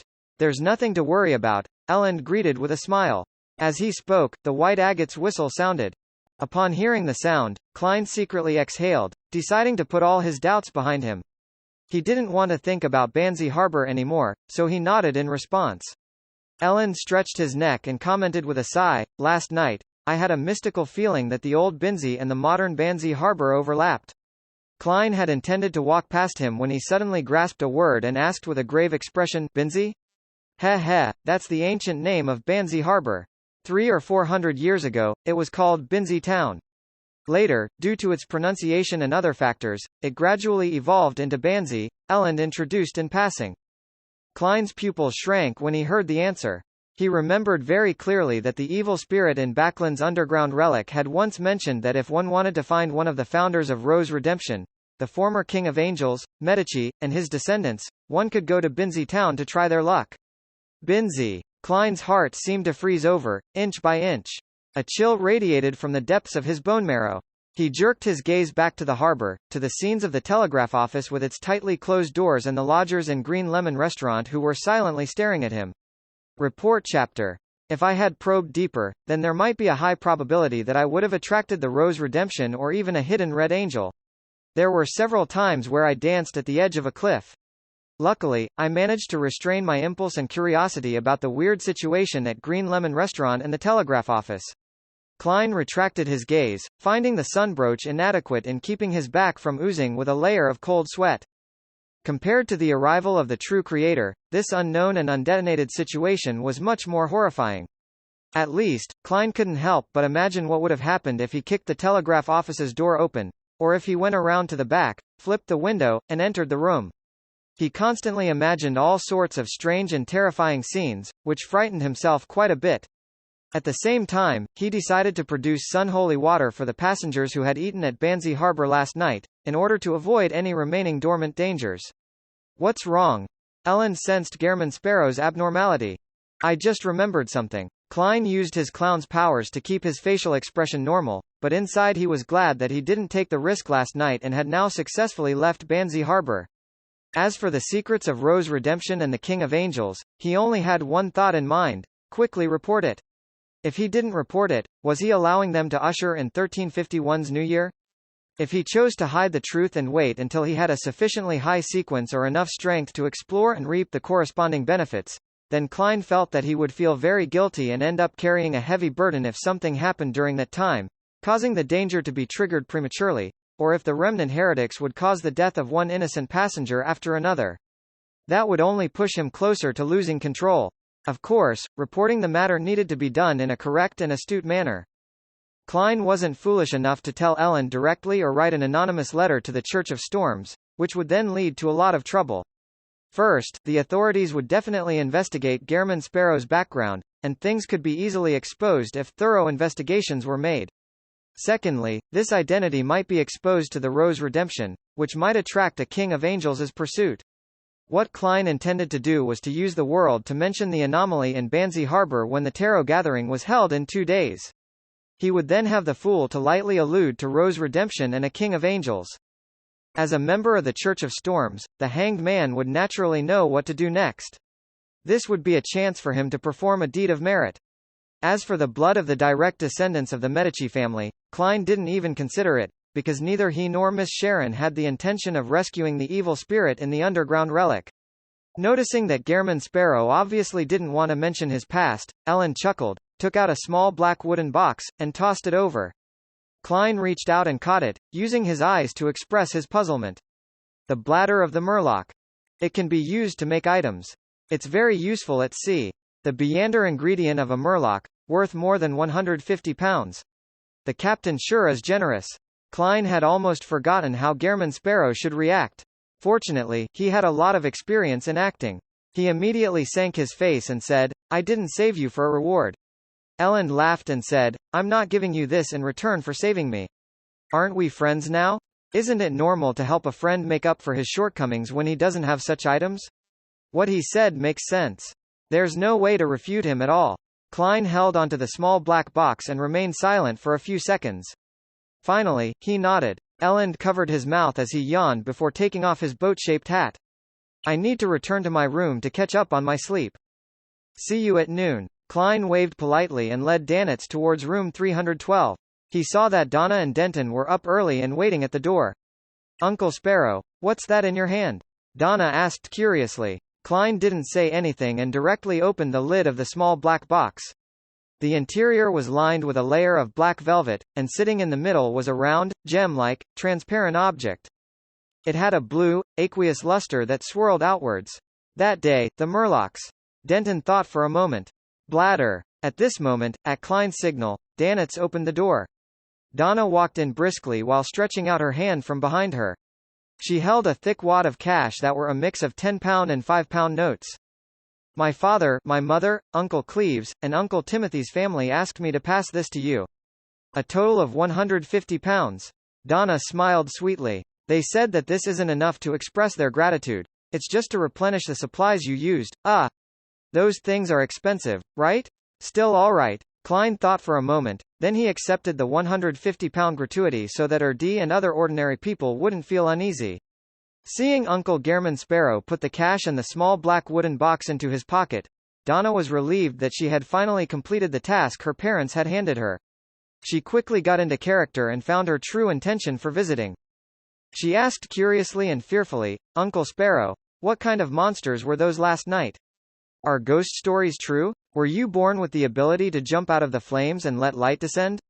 Is this magic, or witchcraft?" Stop, you have too many questions." Klein, who couldn't stand the heat any longer, took off the sunbrooch and threw it on the desk in the living room. He casually replied at the same time. "They're called Beander powers, those that are obtained through certain rituals and potions. A lot of ghost stories have archetypes, and last night's monsters were created by an evil ritual. Ask him about the rest." Klein glanced sideways at Danitz. "How magical." Denton and Donna sighed. Then Donna said, her eyes shining, "Uncle Sparrow, you're just like the Superman described by Emperor Russell. Can we also become people like you through rituals and potions?" Denton nodded heavily, echoing his sister's words, and both of them felt a surge of strong anticipation. At that moment, Donna noticed Gehrman Sparrow's eyes turn melancholic. Soon after, she saw the mouth of this magical uncle open up, revealing a somewhat strange smile. Klein said in a low voice, "This isn't something to be envied or anticipated. As long as you choose this path, you'll constantly be accompanied by threats and madness. You can beat them 100 times, 1,000 times, but as long as you lose once, you'll end up like that fallen bishop." As he spoke, he leaned on his cane, took off his suit, and rolled up the sleeves of his shirt. One of his arms was shriveled and wrinkled, as though he were a centenarian. The other was translucent and colorless, with a direct view of the blood vessels, muscles, and aponeurosis beneath the skin. At the same time, his face grew dense pale flesh granules that made Donna and Denton fall backward in terror and slam into the door. With thin flesh granules growing on his face, Klein maintained his smile. "See this? This is madness." No, Donna and Denton almost lost their minds, stumbled through the door, and ran out. After a few steps, they fell to the ground, unable to keep their balance. "How terrifying!" Denton kept crying in a low voice.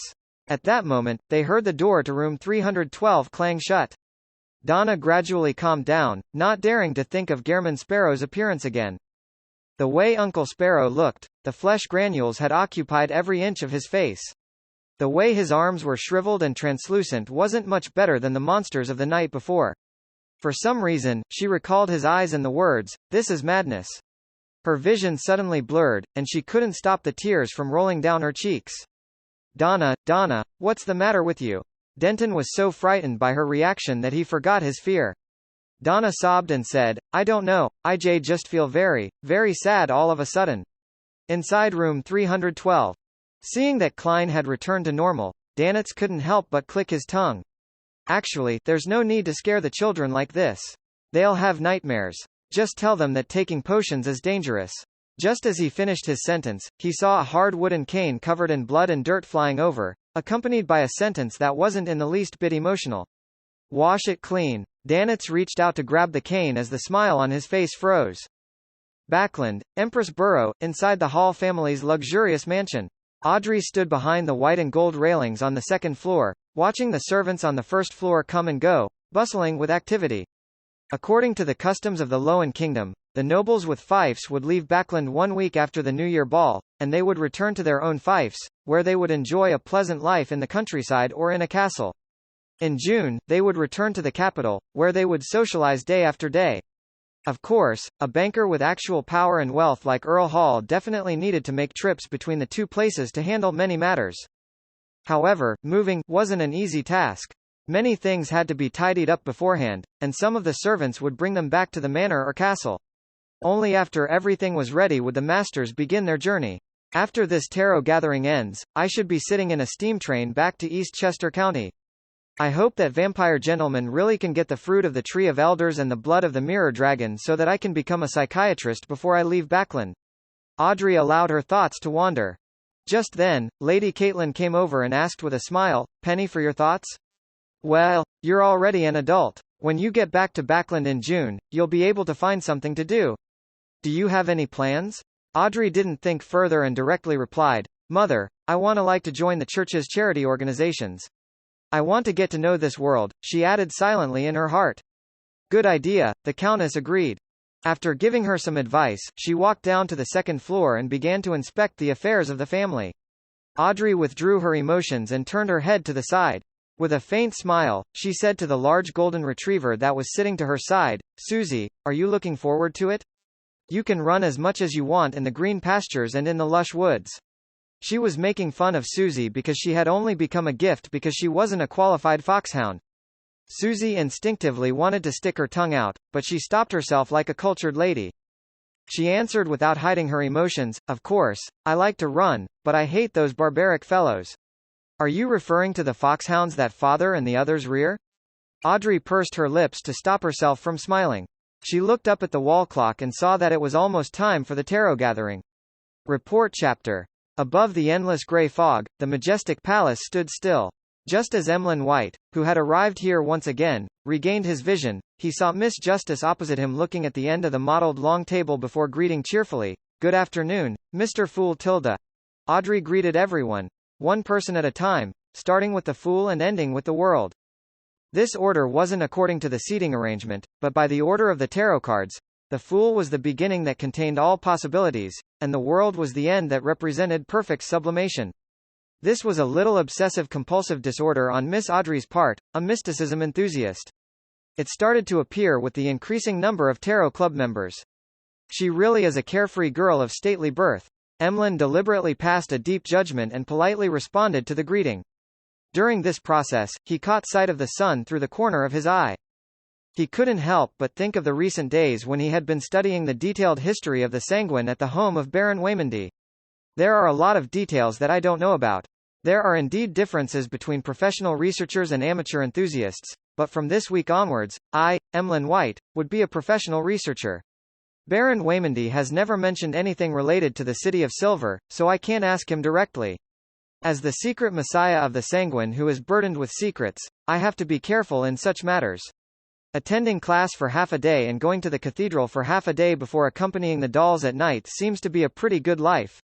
Emlyn's thoughts gradually dispersed. Suddenly, he frowned and realized a very important question. Why do I still go to the Harvest Church every day? Yes, as a noble Sanguine, I must put an end to the things I start. There have been a lot of patients recently. Sigh, having your reputation spread isn't a good thing. Emlyn's brow gradually relaxed into a softer frown. He saw that Miss Justice had completed her greetings. He raised his hand to knock on the table and looked at her. The things you need. Audrey pressed her right hand down and made a gesture to stop him before saying with a faint smile, "We'll talk about this during the transaction period. This is Mr. Fool's reading time." Based on Mr. Vampire's tone, there must be at least one of the fruits of the Tree of Elders and the blood of a mirror dragon. Audrey, you're going to be a psychiatrist soon. You're about to become a mid-sequence Beyander. Audrey's mood became increasingly cheerful, the corners of her eyes filled with smiles. She looked towards the figure amidst the thick fog and said with an uplifted tone towards the end, "Honorable Mr. Fool, I've gotten another 3 Roussel diary pages just short of 4 pages. She pursed her lips while in thought. With Miss Justice setting an example, Furs also said, "Mr. Fool, I also have 3 new pages of Roussel's diary."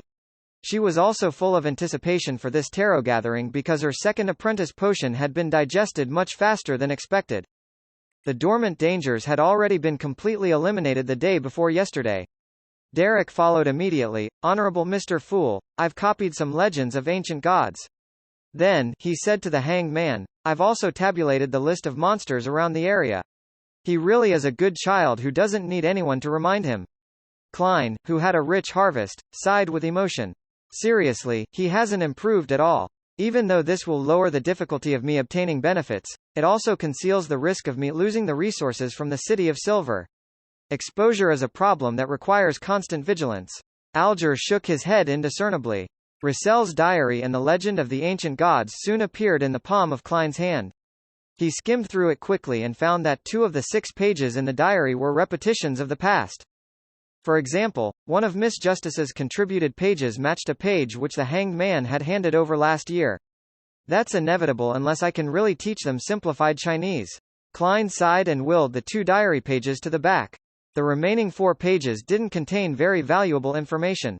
Most of them belonged to the period when Roussel had lost his ideals and was obsessed with money, and the text was filled with sentences such as, "What did I invent today? What will I invent tomorrow? How many gold coins can it be sold for?" Or, "How much investment I received." It nearly made Klein lose control of his expression, wishing to smack these diary pages in Roussel's face. At this moment, Audrey keenly discovered that the Dark Emperor card had returned to the side of Mr. Fool's hand and was placed face down. So it really was bestowed to his adorer. Was it to help him complete a mission? Or is there another possibility, that this is a new card of blasphemy, and not the original one? Audrey guessed with interest. After flipping through the diary pages, Klein resisted the urge to take a deep breath to calm his heart, and he looked at the legends of the ancient god provided by Little Sun. It was quite a rough description. It divided the 8 ancient gods of the Second Epoch into 3 camps. The giant king, Ormir, the elf king, Soniathrum, and the vampire ancestor, Lilith, were allies who fought against the dragon of imagination, Ancualt, the phoenix ancestor, Gregrace, and the mutated king, Kvastir. As for the devil monarch, Farbauti, and the annihilation demonic wolf, Phlegria, they were the ones who wanted to subvert all order and corrupt all living beings. In the records of the City of Silver, the 8 ancient gods were described as violent, evil, cruel, and terrifying. Even the ancestor vampire, Lilith, who superficially looked the most normal and was described as the embodiment of beauty, had a disgusting and ferocious side. For instance, she would manifest into a mountain range of flesh. On top of it grew all kinds of reproductive organs as they spewed out thick black fog while constantly producing all sorts of strange creatures.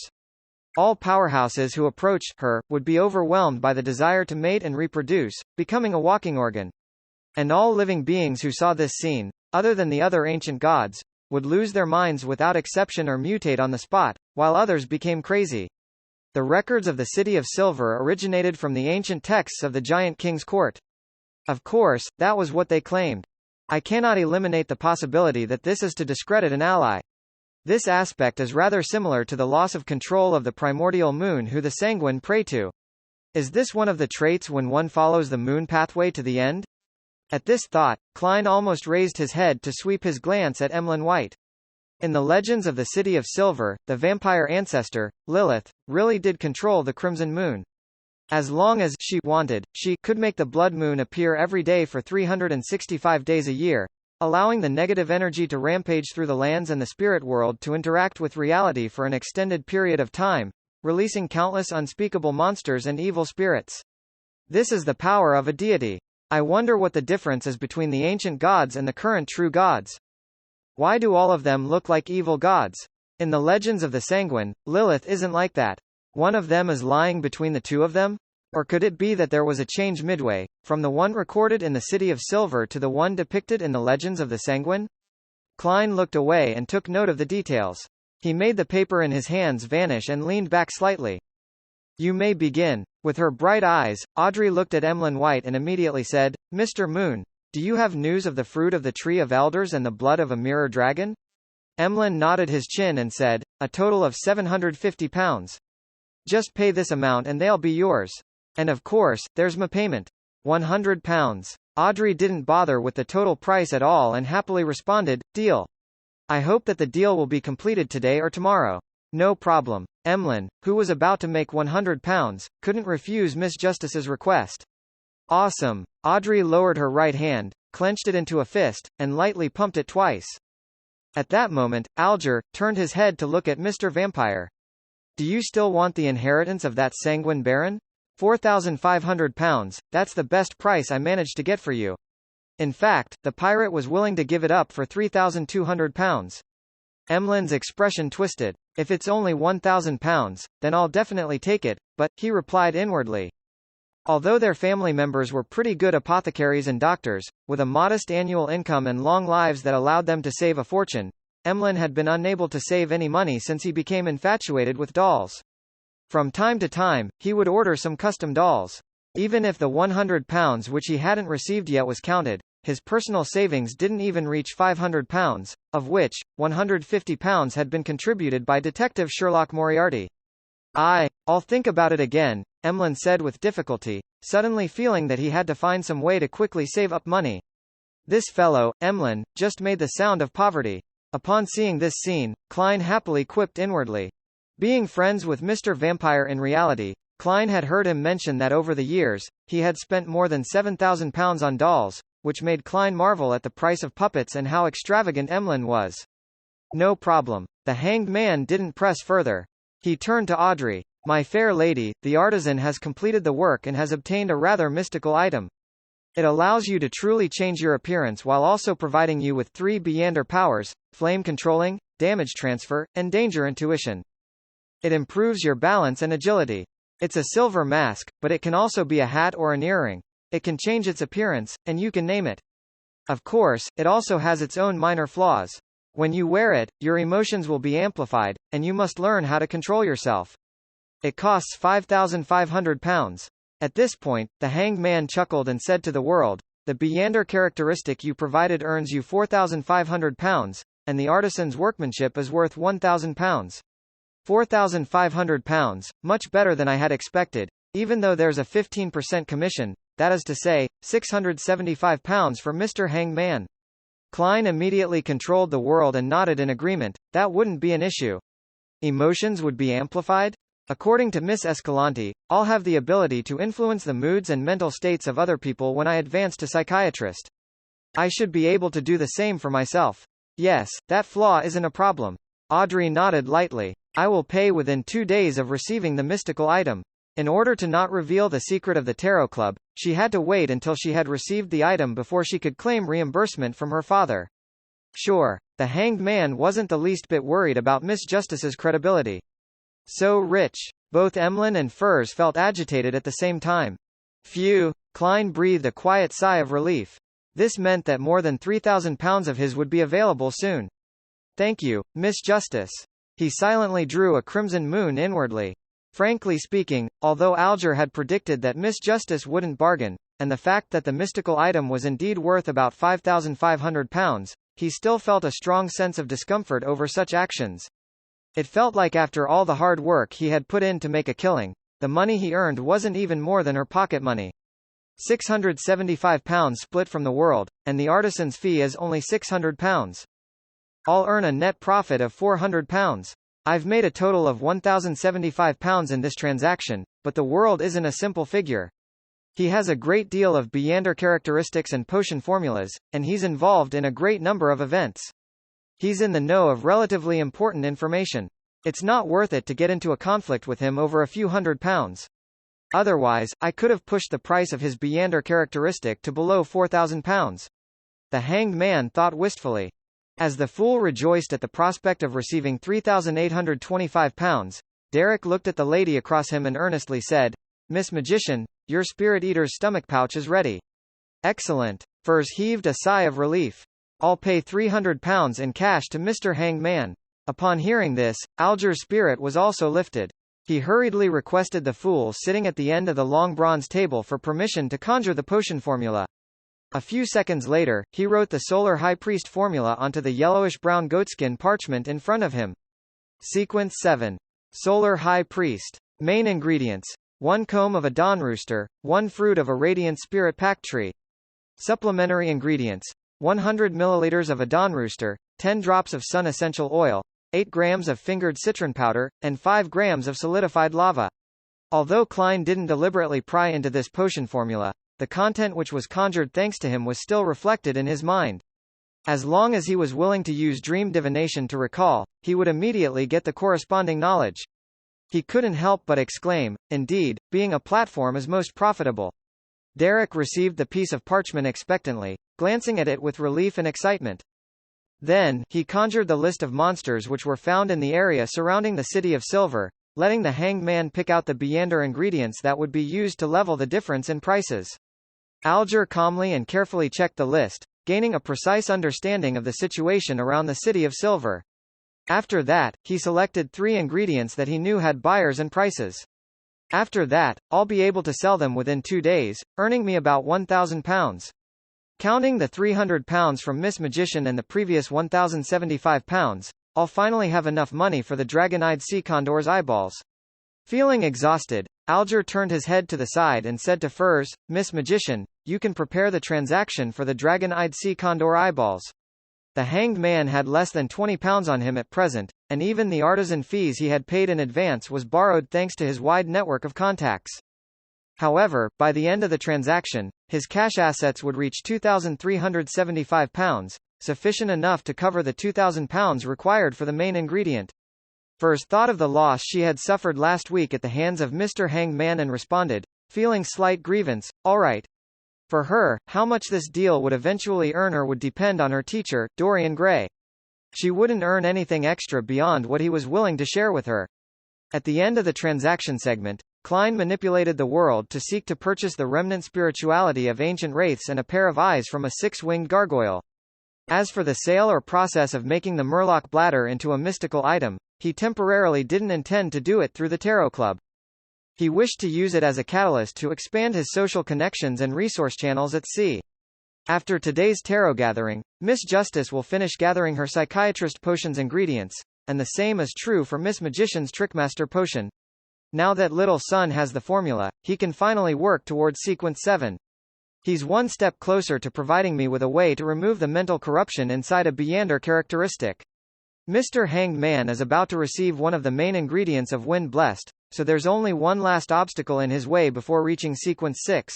Only Emlyn hasn't yet made up his mind or found a solution.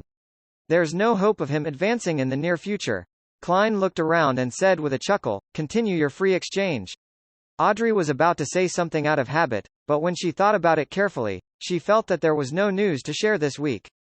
Apart from the numerous balls I've attended and the 2 psychology classes, there are only matters regarding my return to East Chester County that can be talked about, but there's no need to.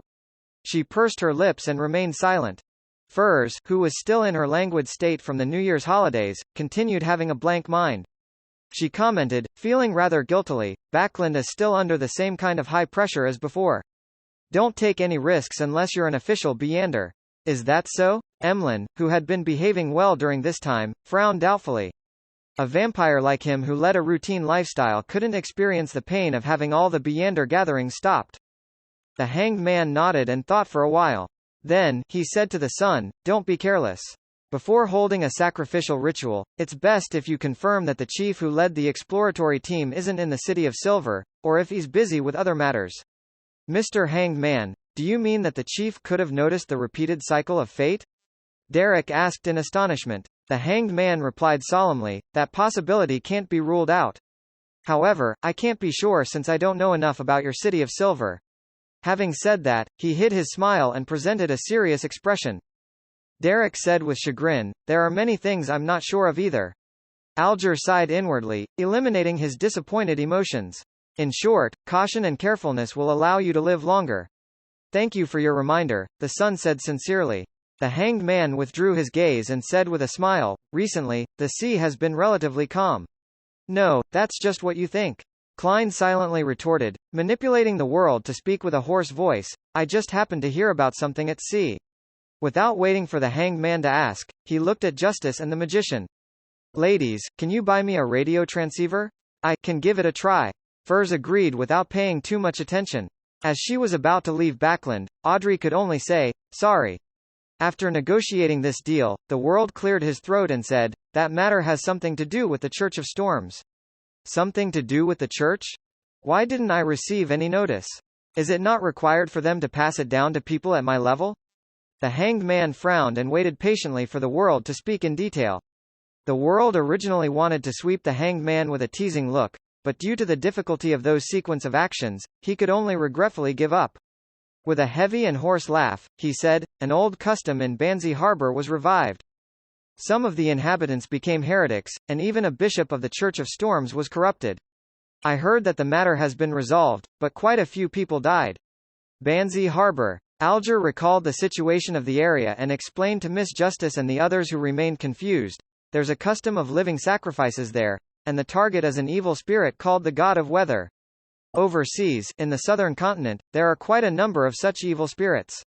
On the surface, it seems like they've been cleared away, but in reality, they continue living in a strange state. Many people have suddenly died in those places. Heh, it isn't necessarily because of an illness. If you guys have similar travel or adventure plans, don't be careless." Alger tried to describe what had happened in Banzi Harbor as an accident, one that was within the realm of understanding. Suddenly, he heard rather deep laughter. This laughter came from the end of the mottled long table. "Mr. Fool." The Hanged Man suddenly turned his head. "Mr. Fool, Banzi Harbor isn't as simple as it seems." Audrey immediately looked at Mr. Fool, who was sitting upright on his high-back chair. Noticing looks of puzzlement, curiosity, or excitement, Klein laughed leisurely with a hint of reminiscence in his voice. "This reminds me of a king of angels." "A king of angels? The matter of Banzi Harbor involves a king of angels." Audrey's eyes widened in anticipation of what Mr. Fool was to say next. "A king of angels." Furs took a deep breath, her expression somewhat bitter. "Why is it that all we talk about at the Tarot Club is the descent of the true creator, the awakening of the primordial demoness, and the reappearance of a king of angels? I'm only a sequence 9. She wanted to look up at the sky and sigh. Emlyn, on the other hand, felt a baffling sense of excitement, having found another reason for why his ancestor had gotten him to pray to the Fool. As expected, this is a gathering of messiahs in preparation for the apocalypse. We are the chosen ones who will gradually face evil existences such as the King of Angels, the primordial demoness, the true creator, and so on. Emlyn had an impulse to immediately agree to the deal proposed by the Hanged Man. but the fact that he had no money had ruthlessly crushed the fantasy in his mind. Which king of angels will it be? In a rare occasion, Derek joined in with the conversation with Miss Justice and the rest. A king of angels. What secret is Banzi Harbor hiding? Alger was waiting for the answer with rapt attention. Seeing that Mr. Fool didn't plan on continuing, Audrey couldn't help but ask, Honorable Mr. Fool, which king of angels is it? Klein leaned back in his chair, chuckled and said, Medici, who established the Rose Redemption. His descendants live in Binzi. Rose Redemption. The king of angels related to the true creator? Audrey didn't expect that the matter would be multi-layered, with each layer more serious than the last.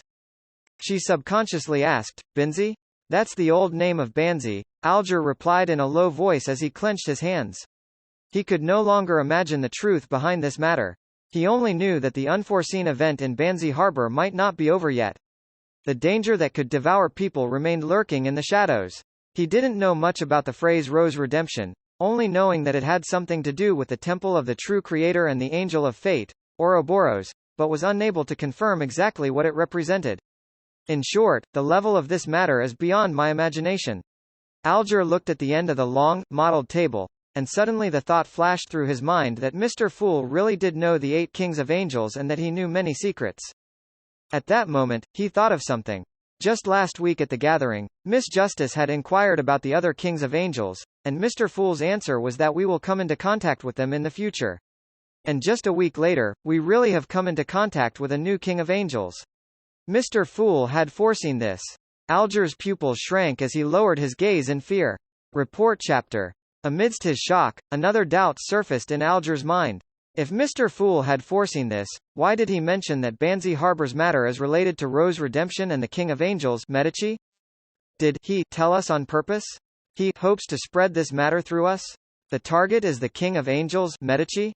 No, it's more likely to be the true creator. Mr. Fool has repeatedly thwarted the plans of the true creator before, so it should be no exception this time. The term Rose Redemption appeared in the abandoned temple of the true creator, and it's established by the King of Angels, Medici, and Ouroboros. Clearly, they share a deep connection with the true creator. Banzi Harbor only has our Church of Storms, so the person Mr. Fool is really informing is actually me?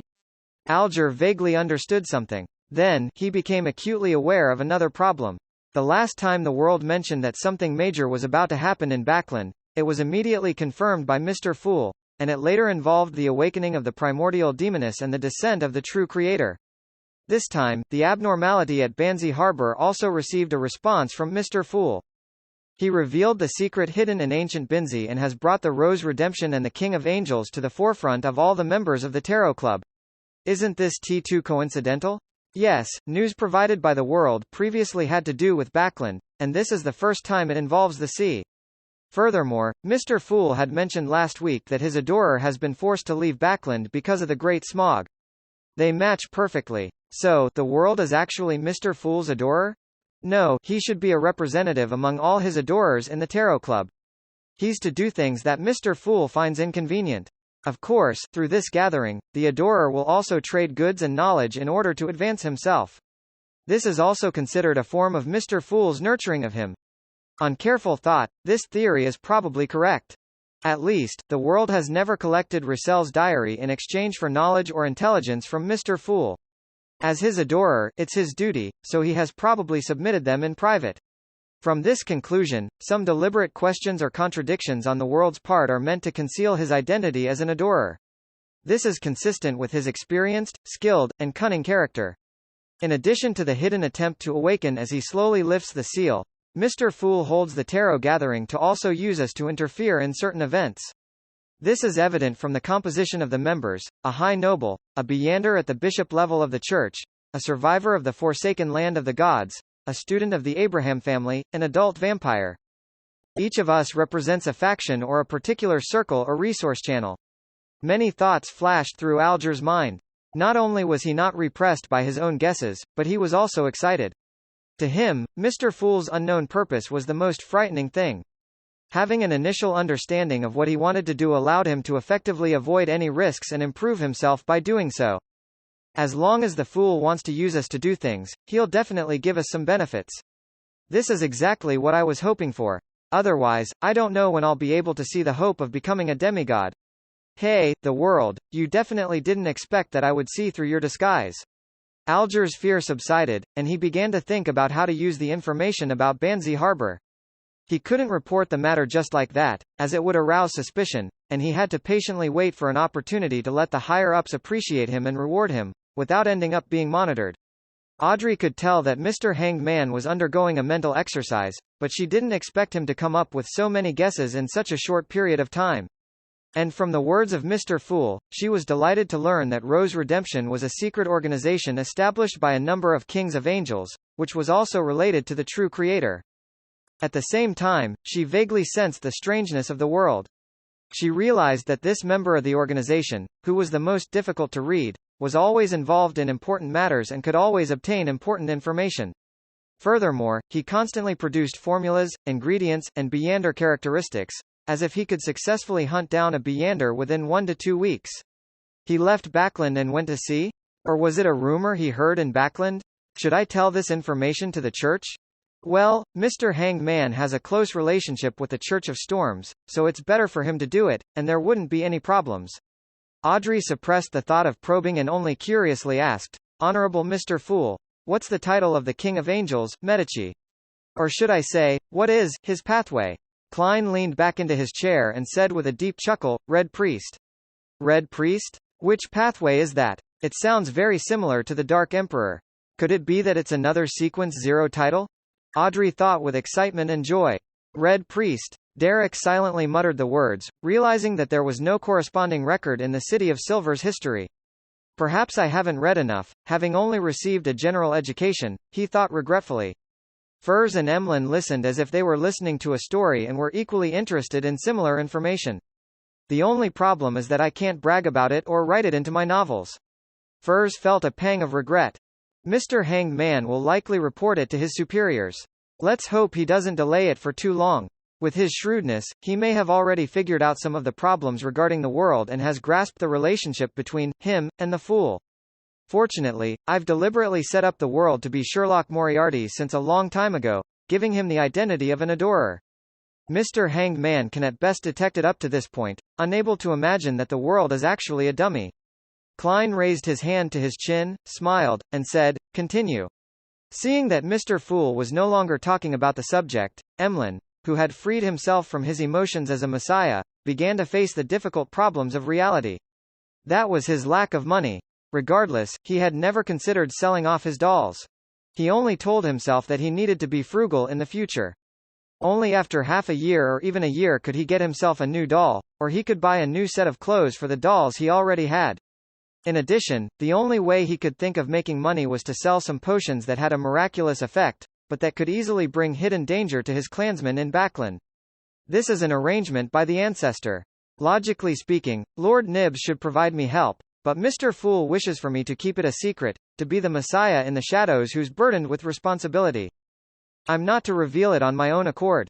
After thinking for a few seconds, Emlyn pumped himself up, cleared his throat, and said, Everyone, I have a question. Here's the matter. Suppose there's a powerhouse who has arranged for you to investigate something. Although you have successfully obtained the information, you are unable to report it to the person due to certain reasons. Then, how can you continue to get support from this powerhouse? Having said this, Emlyn suddenly felt that this act was somewhat shameful. This makes me appear like a traitor and a spy. No, I'm doing this for the sake of the Sanguine's continuation. For this, I have to give up my reputation and bear the burden of being misunderstood. When this is over, and when the truth is revealed, they'll be moved by me. Emlyn quickly eased his prior feelings. At this moment, Audrey, Furs, and Derek cast their eyes towards Alger. In their eyes, Mr. Hanged Man was the most experienced and the best teacher in this field. Klein also thought so too. Alger glanced at the moon and chuckled. It's simple, but you have to take some risks. Emlyn subconsciously denied, It's not me. The Hanged Man replied with a chuckle, Let's assume that it's you. He continued his description. You will slowly display a certain level of abnormalities in your daily life, allowing that powerhouse to see that you have a problem. He will have two choices. One is to interrogate you directly, but it will be very easy to end up losing a lead for clues. The second is to inadvertently provide you with help so that you can investigate more thoroughly and then send people to monitor you. I think the second possibility is the most likely. The risk you have to take is how to not reveal the information you want to hide while under surveillance.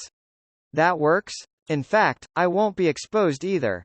Every tarot gathering, I'll be resting in the Harvest Church, looking normal on the outside. As for the sacrifice of items and the receiving of bestowments, they're things that can be shown to Lord Nibs and the others.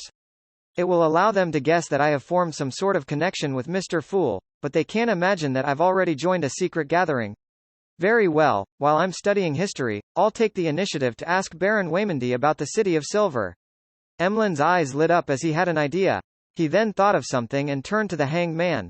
Last week, didn't you ask about a way to make everyone on board a ship sleep at the same time? It's very simple. I can provide you with a magical anesthetic gas that can effectively spread without any irritating smells. Even on the deck, one will fall unconscious once they catch a whiff of it. Of course, it's best if you choose a windless night, and that the targets are unable to sense danger, and their physiques cannot be too strong. Those Beyonders that are well known for their physiques in Sequence 9 are the limit. It can cause deep slumber that lasts for more than 3 hours. The effects will constantly decline after that. £100 a can, and an extra £30 for me. The Hanged Man thought about the situation of the sailors on the ghost ship and didn't haggle. Okay, he wanted to erect a certain image in front of the moon, to prepare for the big transaction that would follow. He had thought of using a slumber charm, but that would require him to chant the incantation. It would make the sailors notice that something was wrong and suspect something afterward. At the end of the exchange, Klein tapped the surface of the long, mottled table with his finger, and he said with a leisurely smile, I can foresee that everyone will present a new appearance of themselves next week. Let us end today's gathering here. Thank you for your blessings. Audrey was the first to stand up. She took her leave, expressing her gratitude. With Mr. Fool saying those words, she felt more confident in consuming the psychiatrist potion. As the magician and the others repeated the same words, one figure after another disappeared from the palace. The area above the grey fog returned to its eternal silence. Backland, Sherwood Borough. As the crimson glow faded from her eyes, first saw the familiar desk and open notebook which she used to jot down her inspirations. To her, this experience was no longer anything new, but it still evoked reverence from the bottom of her heart. This was a power that didn't belong to humans, something that even demigods were incapable of. I'll receive the stomach pouch of a spirit eater in 2 days. My apprentice potion has already been digested. Finally, I'll become a trickmaster. I wonder what Beyonder powers I'll receive. By advancing by my own abilities, teacher will definitely place greater importance on me. Apart from potion formulas in the future, perhaps I might be provided with some Beyonder ingredients. How I look forward to that very much. I don't even know the corresponding names of Sequence 6 and 5. I only know that Sequence 7 is astrologer. After I become a trickmaster, I'll immediately write to teacher.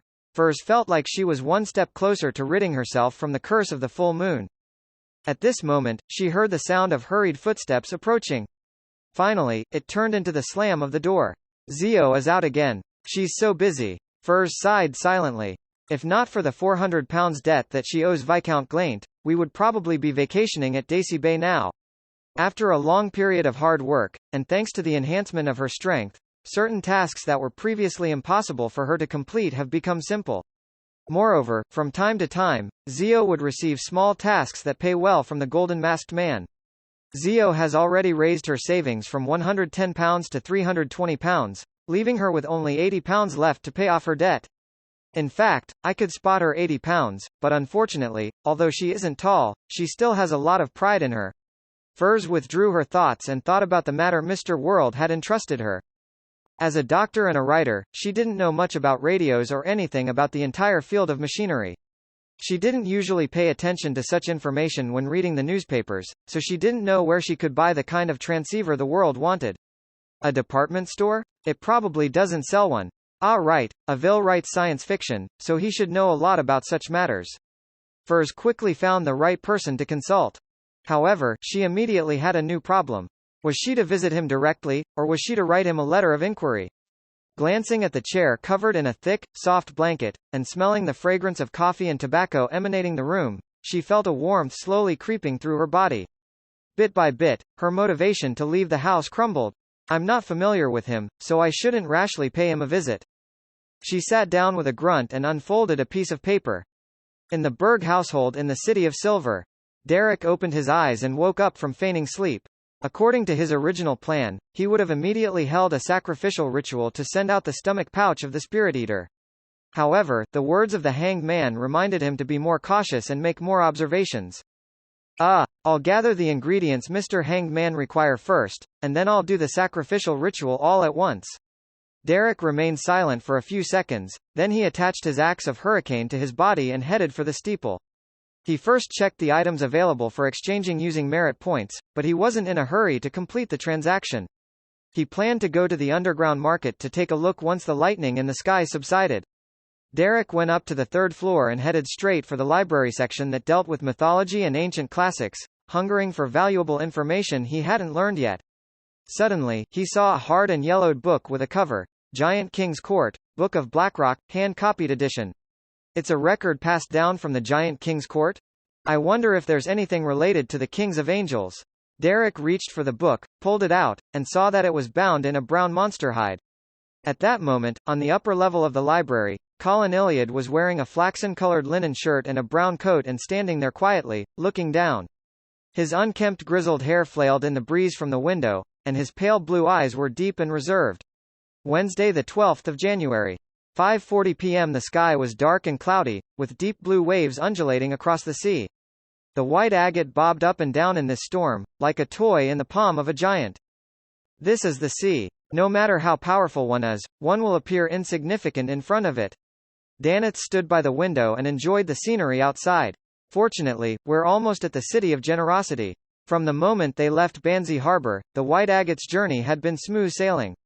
With the help of the wind, it reached a stable speed of 15 knots. Hence, even though they arrived at Tiana Port a little later than scheduled, they completed the entire journey half a day earlier. That is to say, the White Agate, which was scheduled to arrive at the City of Generosity on the morning of the 13th, arrived on the evening of the 12th. Hearing Daneth's reflections, Klein just glanced up at him, then looked away and continued his contemplation. The more he played the part of Gehrman Sparrow, and the more he had to force himself to behave in accordance with his persona, the more deeply he realized what kind of person he was. When faced with different situations, he realized that the choices he really wanted to make were different from Gehrman Sparrow's. For example, he would have responded to Daneth by idly chatting with him about the weather at sea and the disasters caused by those terrible storms, but Gehrman Sparrow wouldn't. He had to be cold and reserved. The more there are such differences, the more I recognize myself. Klein sighed inwardly. This was something he hadn't experienced when he moved about with his identity as the private detective, Sherlock Moriarty. Back then, he didn't have to disguise his personality and had just been himself. I feel like I've digested my potion a little. However, Gehrman Sparrow has traits that are similar to myself.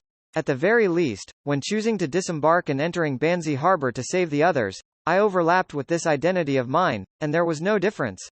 Of course, it could also be said that I was adding a certain kind of persona into the mix. Beneath Gehrman Sparrow's gentleness and madness, he has a kind, brave, and compassionate heart that values relationships.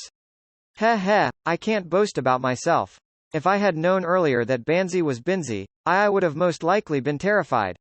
Not necessarily. At the very least, the danger which was divined was within an acceptable range.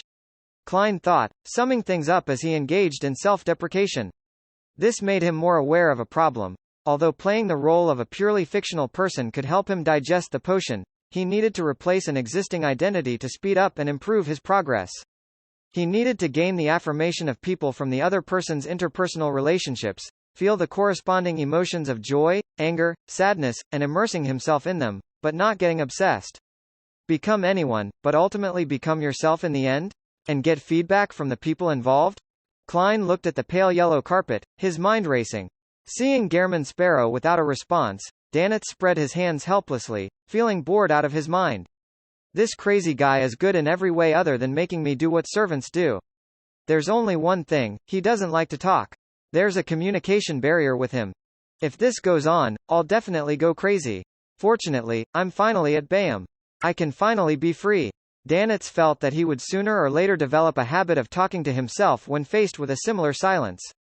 After a while he saw Gehrman Sparrow look up, smile, and say, "You can tell me about the pirate point of contacts in Bayham." Ellipsis. Dog shit. It's better if you don't say anything. Daneth's expression twisted. Whoosh! At 6:15 p.m., just before the storm arrived, the White Agate docked smoothly and arrived at the capital of the Rorstad archipelago, Bayam, the city of generosity. It was also known as the Spice Archipelago, and it was home to a variety of exotic spices, with the plantations of these produce being mainstays of the economy. The Blue Mountain Island, where Bayam was located, occupied more than half of the archipelago, which was mostly covered in forest. It had gold, silver, copper, coal, iron, and other minerals, as well as a plentiful variety of fruits due to the particularly fertile land. For these reasons, the first batch of colonists named the seaside city they built the City of Generosity. They believed it was a land of treasure promised by the gods, where it flowed with milk and honey. Klein picked up his suitcase which Danitz packed, and he left room 312, entering the corridor that led to the deck. Without any surprises, he met Donna's family, Cleves, and others. The two siblings were still a little afraid of Klein after the fright he gave them. They hid behind their parents and bodyguards and didn't dare to speak, appearing like deflated balloons. Klein nodded slightly as a form of greeting. At this moment, R.D. Branch hesitated for a second and then took a half-step forward. Mr. Sparrow, will you be staying in Bayam? If I wish to hire, request for your help, how can I contact you? He's indeed a businessman with a spirit of adventure. Even if he's afraid, he still wishes to befriend someone with Beyonder powers. Klein thought for a moment. What newspapers are in circulation over here? The Sonia Morning Post and the News Report are popular in the archipelago, R.D. said without any thought. Put an advertisement in the Sonia Morning Post for 3 days in a row asking to buy Demir's special cured meat, and leave an address. I'll go look for you, and if I don't show up 3 days later, it means I'm at sea again. Klein was careful to give a one-way method of contact. All right, R.D. exhaled and smiled. Cleves and the others expressed their gratitude once again and left the cabin in an orderly manner. Noticing the gangway in sight, Donna suddenly slowed her pace and stepped back next to Klein, raised her face, and bit her lip. Uncle Sparrow, since that kind of power definitely brings about threats and madness, why did you choose to have it? She had thought about this question for a long time before finally mustering the courage to ask. Klein was startled, and he instinctively formed a smile. For my dream. Then he lowered his voice and said 2 words, and protect. Protect? Donna mumbled the word in a slightly lost voice, picked up her pace, and caught up with her parents. After watching the Branch family leave the White Agate, Klein retracted his gaze and said to Danitz, "You're free." Ah? For a moment, Danitz wasn't used to it. Without another word or care for Danitz, Klein pressed his top hat and carried his suitcase down the gangway. Are you really going to let me go? Blazing Danitz stood on the deck, his face filled with suspicion. Although he had expected such an outcome, with Gehrman Sparrow directly letting him go while in Demir Harbor, making him capable of imagining today's scene, he still couldn't believe it. He felt that everything that befell him came too simply and easily. Regardless, I'm worth £3,000. No, this is the bounty offered only by Lowen. Isn't this madman, Gehrman Sparrow, an adventurer? How can he let go of a huge amount of wealth in front of him? It's incomprehensible. Hey, it's true that normal people can't understand the mindset of lunatics. Danitz gradually snapped back to his senses. With his luggage in hand, he carefully descended the gangway and stepped onto the concrete ground of the dock. He straightened his back, lifted his head, and gave Gehrman Sparrow's back a glance. He realized that he really wasn't turning back and was following the path straight for Coastal Street. Danitz didn't dare delay a second longer. He immediately turned around and left through another path, occasionally changing directions and using obstacles to look back, in order to ensure that he wasn't followed. Soon, he arrived at a row of houses near the warehouse at the dock. Gehrman Sparrow really didn't use me as bait. After triple checking, Danitz finally relaxed completely. At this moment, he finally felt like he was liberated. A dignified bosun of a pirate admiral like him no longer had to be bullied and be ordered around like a servant.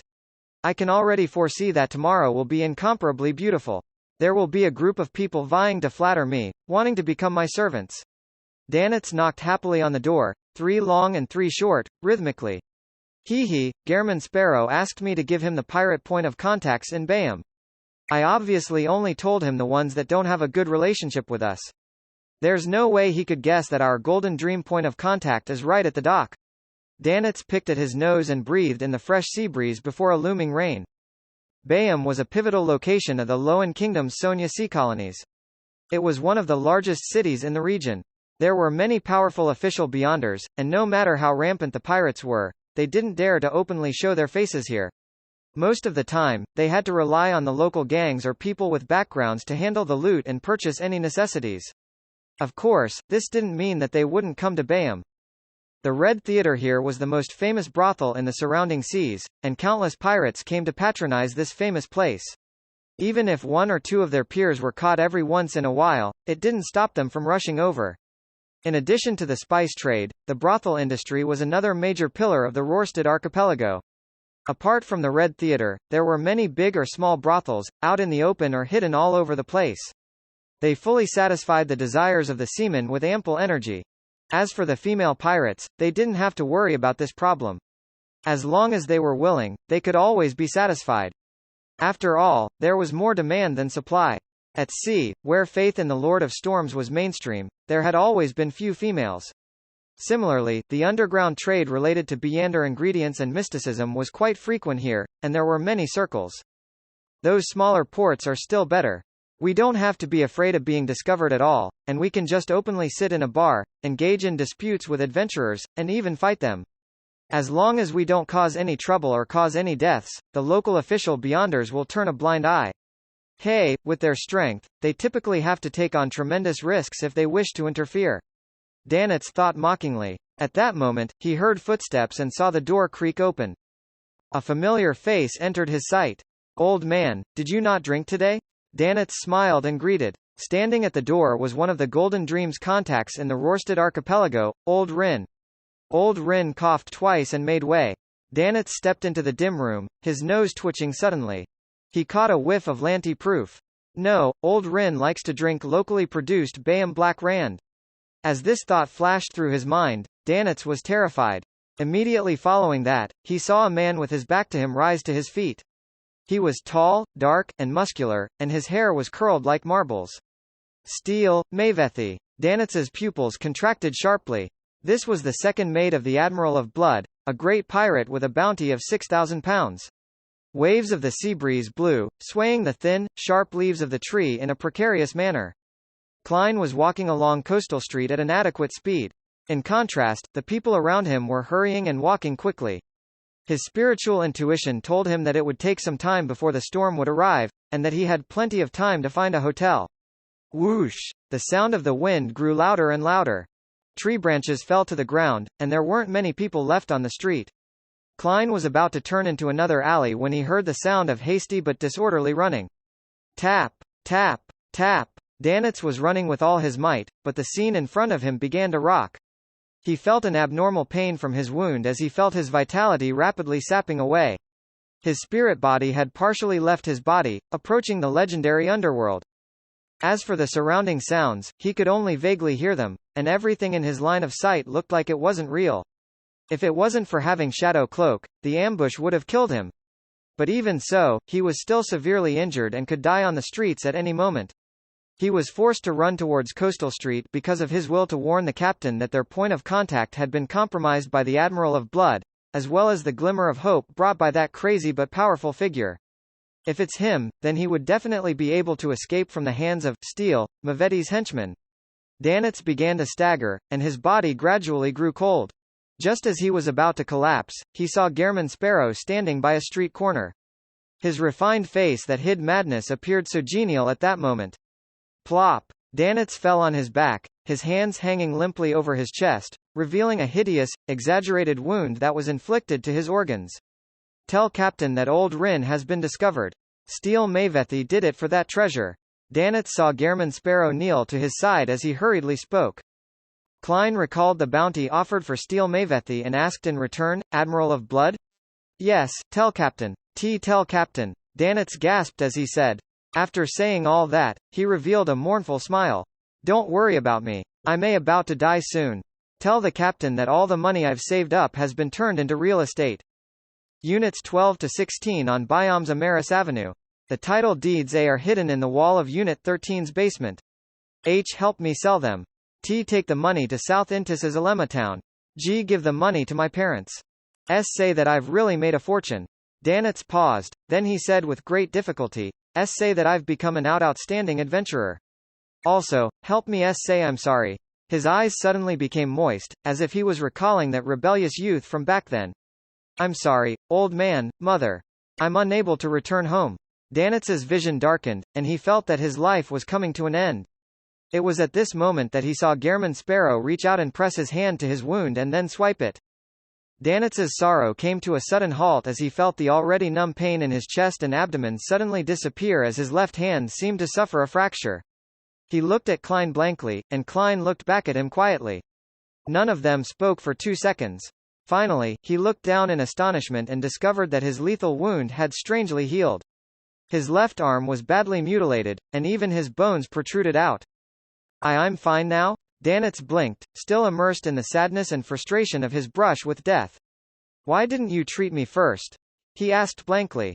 Klein looked back at the empty area on the other side of Coastal Street and said in a calm tone, waiting for you to finish. That's basic courtesy. Courtesy, you son of a B***tch. I was really saying my last words.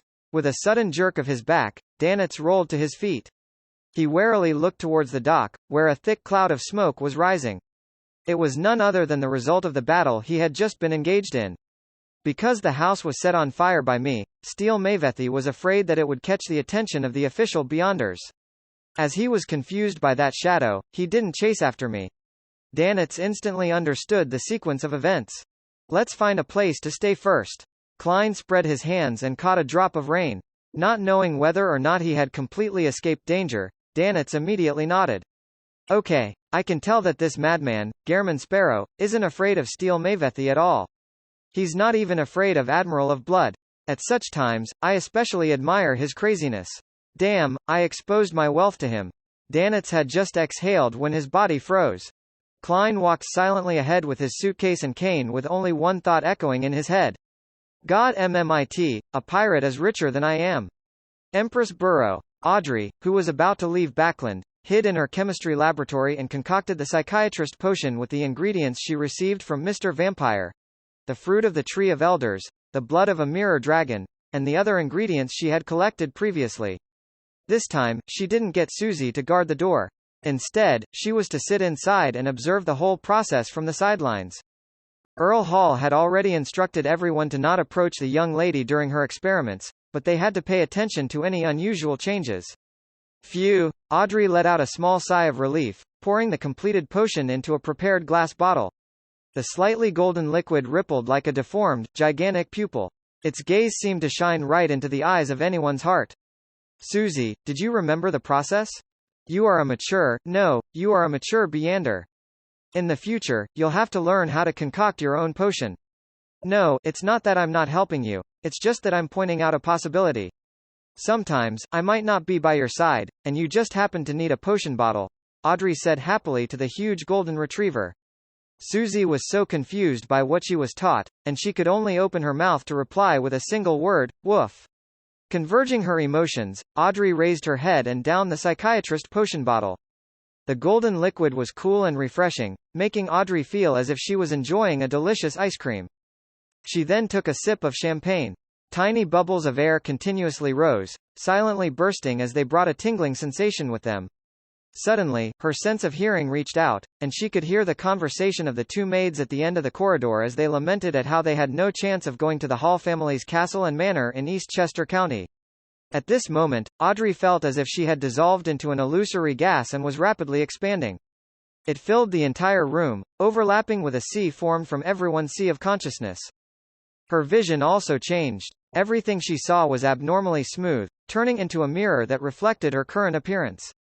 Possessing a beauty described by pure, exquisite, grand, and witty, golden scales that were slowly growing out of her exposed skin, her emerald green irises contracted and were dyed in a faint golden color, as if they had turned vertical.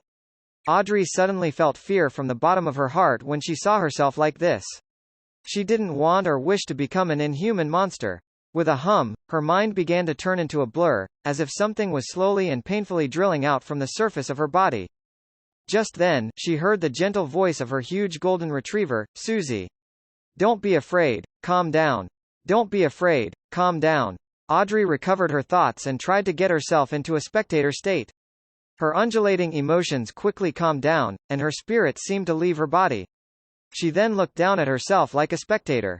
Audrey saw the golden scales on the surface of her body visibly recede and her emerald-like eyes return to normal. It didn't take her long to regain control of her body and understand what Beyonder powers were available to a psychiatrist and how they were used. It was so dangerous just now. Audrey raised her hand in fear. Her skin was fair and delicate, completely unlike the abnormal condition she had been in a moment ago. After this incident, she truly understood how terrifying the danger of losing control which Mr. Fool would occasionally bring up was. She gained a deep understanding of how difficult it was to go down the Beyonder path. Even with the acting method, it was impossible to completely remove the latent risks. At one gathering, Mr. World said that Beyonders are a bunch of miserable wretches that are constantly fighting against threats and madness. Previously, I could only understand it literally. Now, I can finally feel the weight behind this sentence. Audrey, don't be discouraged, don't be afraid. Father, mother, and brother are still waiting for your protection. With this experience, you won't be frightened by yourself in the future or so easily lose control. You can do it. Audrey clenched her fists and encouraged herself. She calmed down for 2 seconds, walked up to Susie, squatted down, and hugged the golden retriever. As she combed its fur, she put her head against the side of the dog's face and muttered in its warmth, "Thank you, thank you." Susie rubbed against her twice and asked seriously, "Audrey, is this how a psychiatrist feels like?" "I like it very much." Audrey was suddenly at a loss on whether to laugh or cry. She immediately pursed her lips and promised, "Susie, we'll treat each other in the future." "Yes, psychological problems. Okay, woof," Susie answered happily. It was only now with Audrey truly recovering that she was in the mood to examine her own advancement. "My body seems to have become healthier. Although I don't have any obvious muscles, my strength and speed have become much stronger than before. My eyesight has also improved. I can even clearly see items hidden in the dark. My sense of smell is able to distinguish even more subtle smells, and thus being able to grasp a target's truest emotions and thoughts. I finally have Beyonder powers in the truest sense of the word. Yes, there's also awe. I can target a single person or apply it to a group of people within a certain range. They'll instantly panic and turn chaotic as though they're facing a dragon. Another is frenzy. It will trigger the emotions and mental state of a target, throwing the target into a frenzy.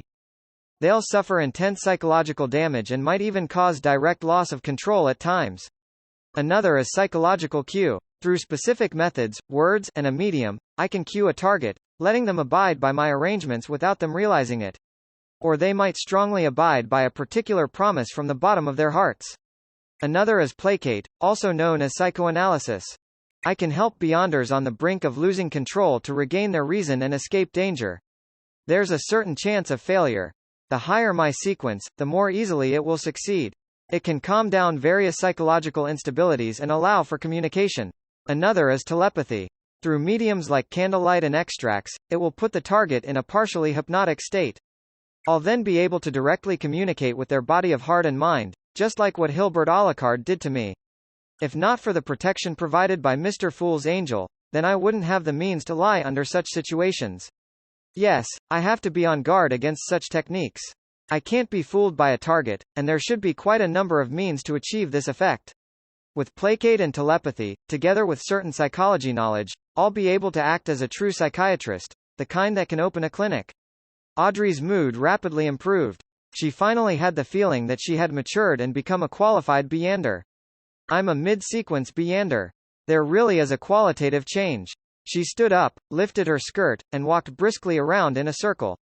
She quickly discovered that she was still lacking in direct offensive abilities as a psychiatrist. Fortunately, I have this. Audrey stopped in front of the experiment table and opened a plain brown box.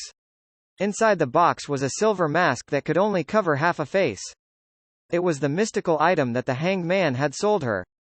Audrey picked it up, placed it in her palm, and observed it for a few seconds. Then, she extended her spirituality and projected her thoughts just like how she did above the gray fog. She saw the silver mask begin to warp inwards, turning into a hollow, finely patterned slightly large earring. It might be better to turn it into a necklace, Audrey whispered. Afterward, she tried out the various abilities of this magical item. She was most satisfied with her ability to fine-tune her appearance. It's a pity that other than flame controlling, it doesn't have any other more direct offensive powers. Perhaps I'll need to prepare a revolver, one that has Beyonder effects. Audrey thought with some regret.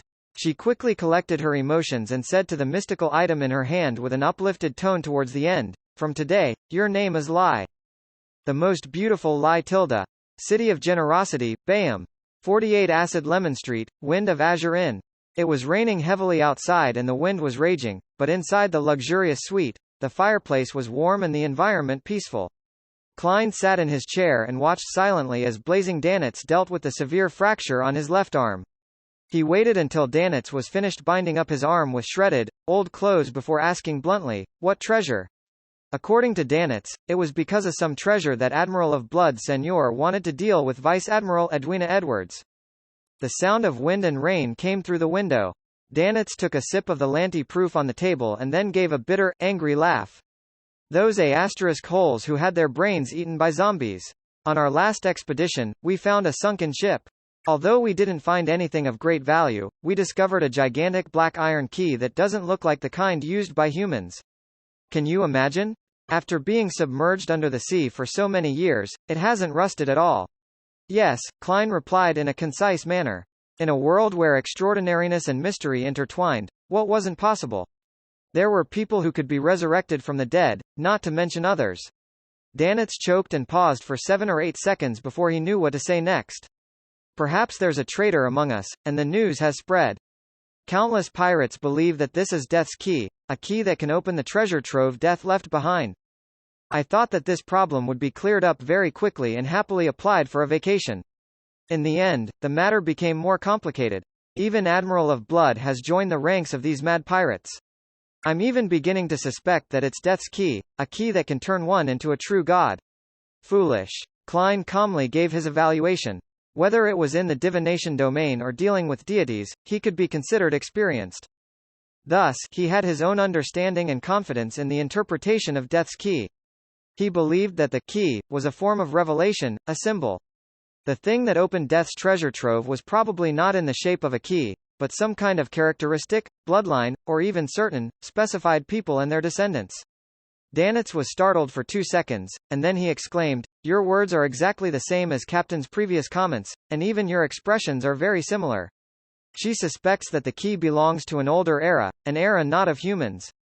Before the cataclysm, this world was still full of giants, dragons, elves, and demonic wolves. The shape of the key indirectly points to one of them. Demonic wolves. Klein suddenly recalled the ravings he often heard during his past advancements.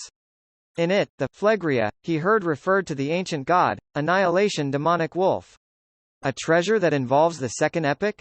He held back his curiosity and switched to calmly saying, "Write down everything that Admiral of Blood has done, including Steel Mavethi and his men." He remembered that Admiral of Blood and his pirate crew were the most notorious groups on the ocean. Their hands were stained with blood as they committed heinous sins. How can I remember? They aren't beauties like Captain. Danitz threw up his hands. I can only list the most important things and some of the details that have left an impression on me. Wait, what do you want to do? Bit by bit, Klein revealed a smile, one that gave Danitz a fright. He said in a deep voice, "If it's appropriate, I want to hunt them." Hunt them? Danitz asked subconsciously. When he truly understood the meaning behind Gehrman Sparrow's words, he instantly became excited. He changed his seating posture and suppressed his voice. "Is there anything I can help you with?" As a qualified, part-time pirate, he had nothing to do with beautiful words such as tolerance, compassion, and love. Since he had nearly died at the hands of Steel Mavethi and now had the chance to take revenge, he definitely wouldn't miss it. He believed that he could survive in the pirate industry by relying on an accurate grasp of the situation. Knowing when to resist, when to fight for his life, when to feign ignorance when seeing his enemies, and when to settle old scores. And now, this was an opportunity.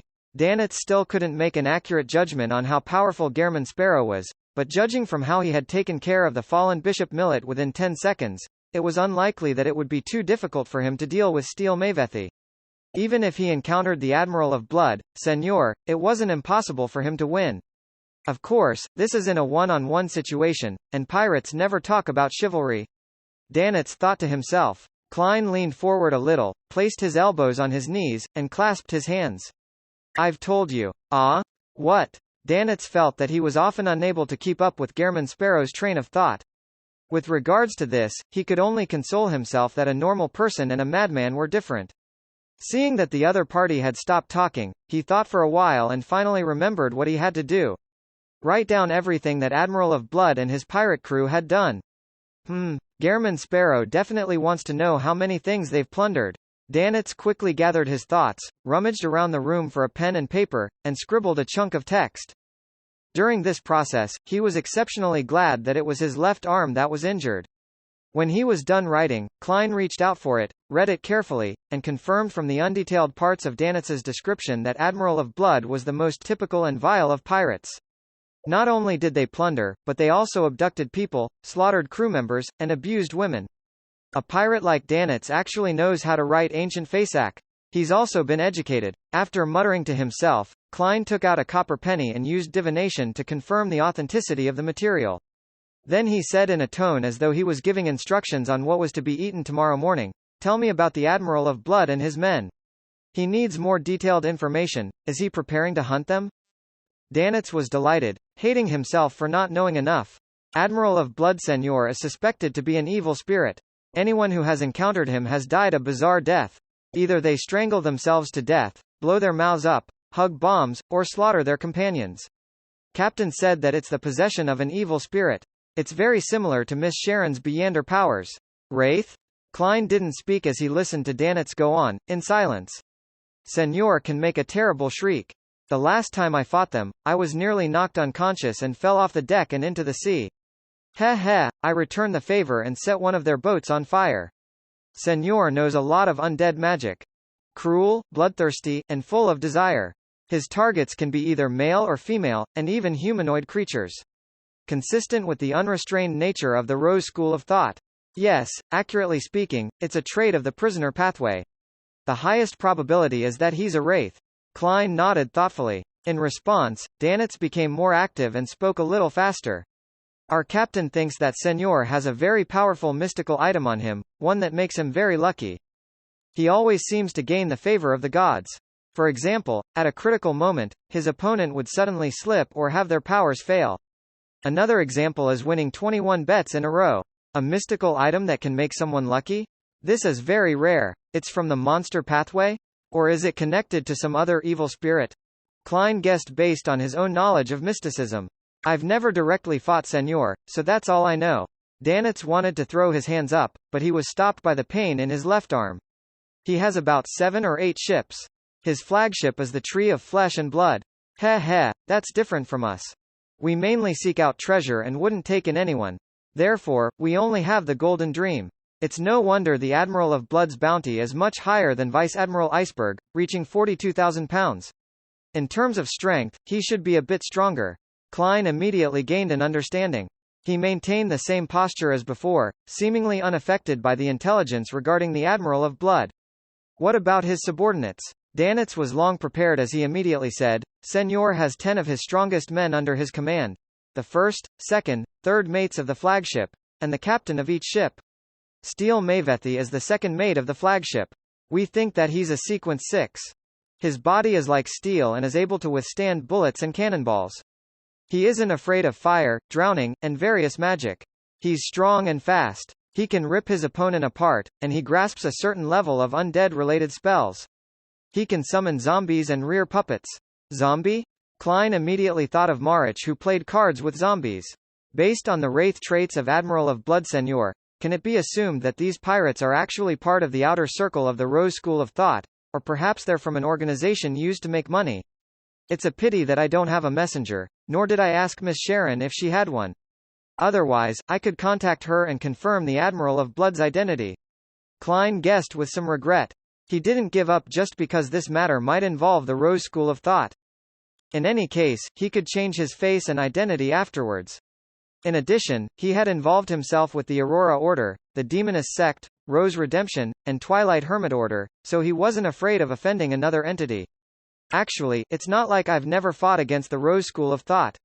I've already killed a wraith, a zombie, and a wraith, and I've robbed the Scarlet Lunar Corona and biological poison bottle. Klein suddenly realized how much trouble he had been involved in. It's unlikely that Mavethi has any particularly powerful mystical items. Otherwise, I might not have been able to escape before, Danitz said, feeling somewhat relieved at his luck. He has a bunch of puppets and zombies by his side, as well as several subordinates at sequence 7 or 8. As the second mate of the flagship, he should be the leader of the crew in the vicinity since he's here. We can consider hunting him first. Below the high sequences, once the number of Beyonders reaches a certain amount, a qualitative change will occur. With the combination of different abilities, it's possible for a group to defeat a Beyonder stronger than themselves. It's just like how a Nighthawks team can definitely take down a Sequence 6, or even a Sequence 5. Klein didn't underestimate Steel Mavethi and his men just because he was stronger with creeping hunger. He was still as cautious as before. I have to plan and prepare well. Well, the frequency bands and passcodes I received from White Shark will come in handy, and once Miss Magician's radio transceiver is delivered, I'll get Danitz to frequently monitor the frequency and see if we can glean any information, allowing me to go in quickly to reap the harvest. And I can take advantage of this period to explore the possibility of true acting. Soon, Klein formulated a plan as he continued to listen to Danitz tell him about the rest of Admiral of Blood's subordinates. After a while, when Danitz was finally done, he summarized enthusiastically, "If Steel Mavethi can be killed, leaving my name behind, this matter will definitely go on the papers. Once it's spread, I no longer need to worry about informing Captain." He was afraid that a traitor was among their ranks and that all the points of contact in the Rorstad archipelago were under the enemy's control. Therefore, he didn't dare to rashly make contact. He was still vexed over the problem of alerting his captain. He actually has a brain. Klein nodded and said, "You're in charge of gathering information on all aspects of steel." "All right," Danitz replied with a grim smile, thinking of the punch that had nearly pierced his heart in the evening. Klein slowly stood up and walked towards the window. It was dark outside with howling winds and pouring rain. It looked as if the end of the world had arrived. Thinking of what he was going to do next, he couldn't help but feel like he was acting in a certain sense. Smiling, he muttered to himself in a low voice, "Tonight, Gehrman joins the hunt." Ellipsis. City of Generosity, Bayham, in the Cathedral of Waves. Alger Wilson, who had received the Sanguine's anesthetic gas, was about to sail out to sea for another of the Wind Bless's main ingredients, when he was summoned by the local diocese bishop. There have been rumors recently that Vice Admiral Iceberg received death's key. "All the pirates in the Sonia Sea are roused by this," the bishop said in a heavy voice. "Investigate this matter." He was an old man with a head full of white hair, but he was still as energetic as ever. His speech was even faster than a young man's, as though he could charge out at any moment and personally resolve all problems. His body was strong, his muscles bulging with his bishop's robe. The wind howled around him as he breathed, and the air was moist. There are similar rumors every year, but they all end up being fake. Such rumors are commonly spread across the sea. Even if it's true, I don't have the right to be involved. There's no need to take the risk. I'll just go through the motions and skirt the edge of this matter. Alger muttered inwardly. He solemnly clenched his fist and struck his left breast. "Yes, Your Excellency. May the storm be with you." Diocese Bishop Chogo was very pleased with Alger's attitude and returned the same salute. "May the storm be with you." The encouraged Alger Wilson quickly left the cathedral and returned to the square outside. The storm last night had subsided, and only the scattered leaves and water puddles on the ground remained as evidence of its coming. After taking a breath of after-rain fresh air, Alger decided to visit the few places where pirates roamed. He planned to put on a show of working hard by trying to seek out information. If he were to meet a fellow with a bounty of a few £100, he wouldn't mind apprehending the poor bastard. In his opinion, they were liquid cash flow that could be added to his savings.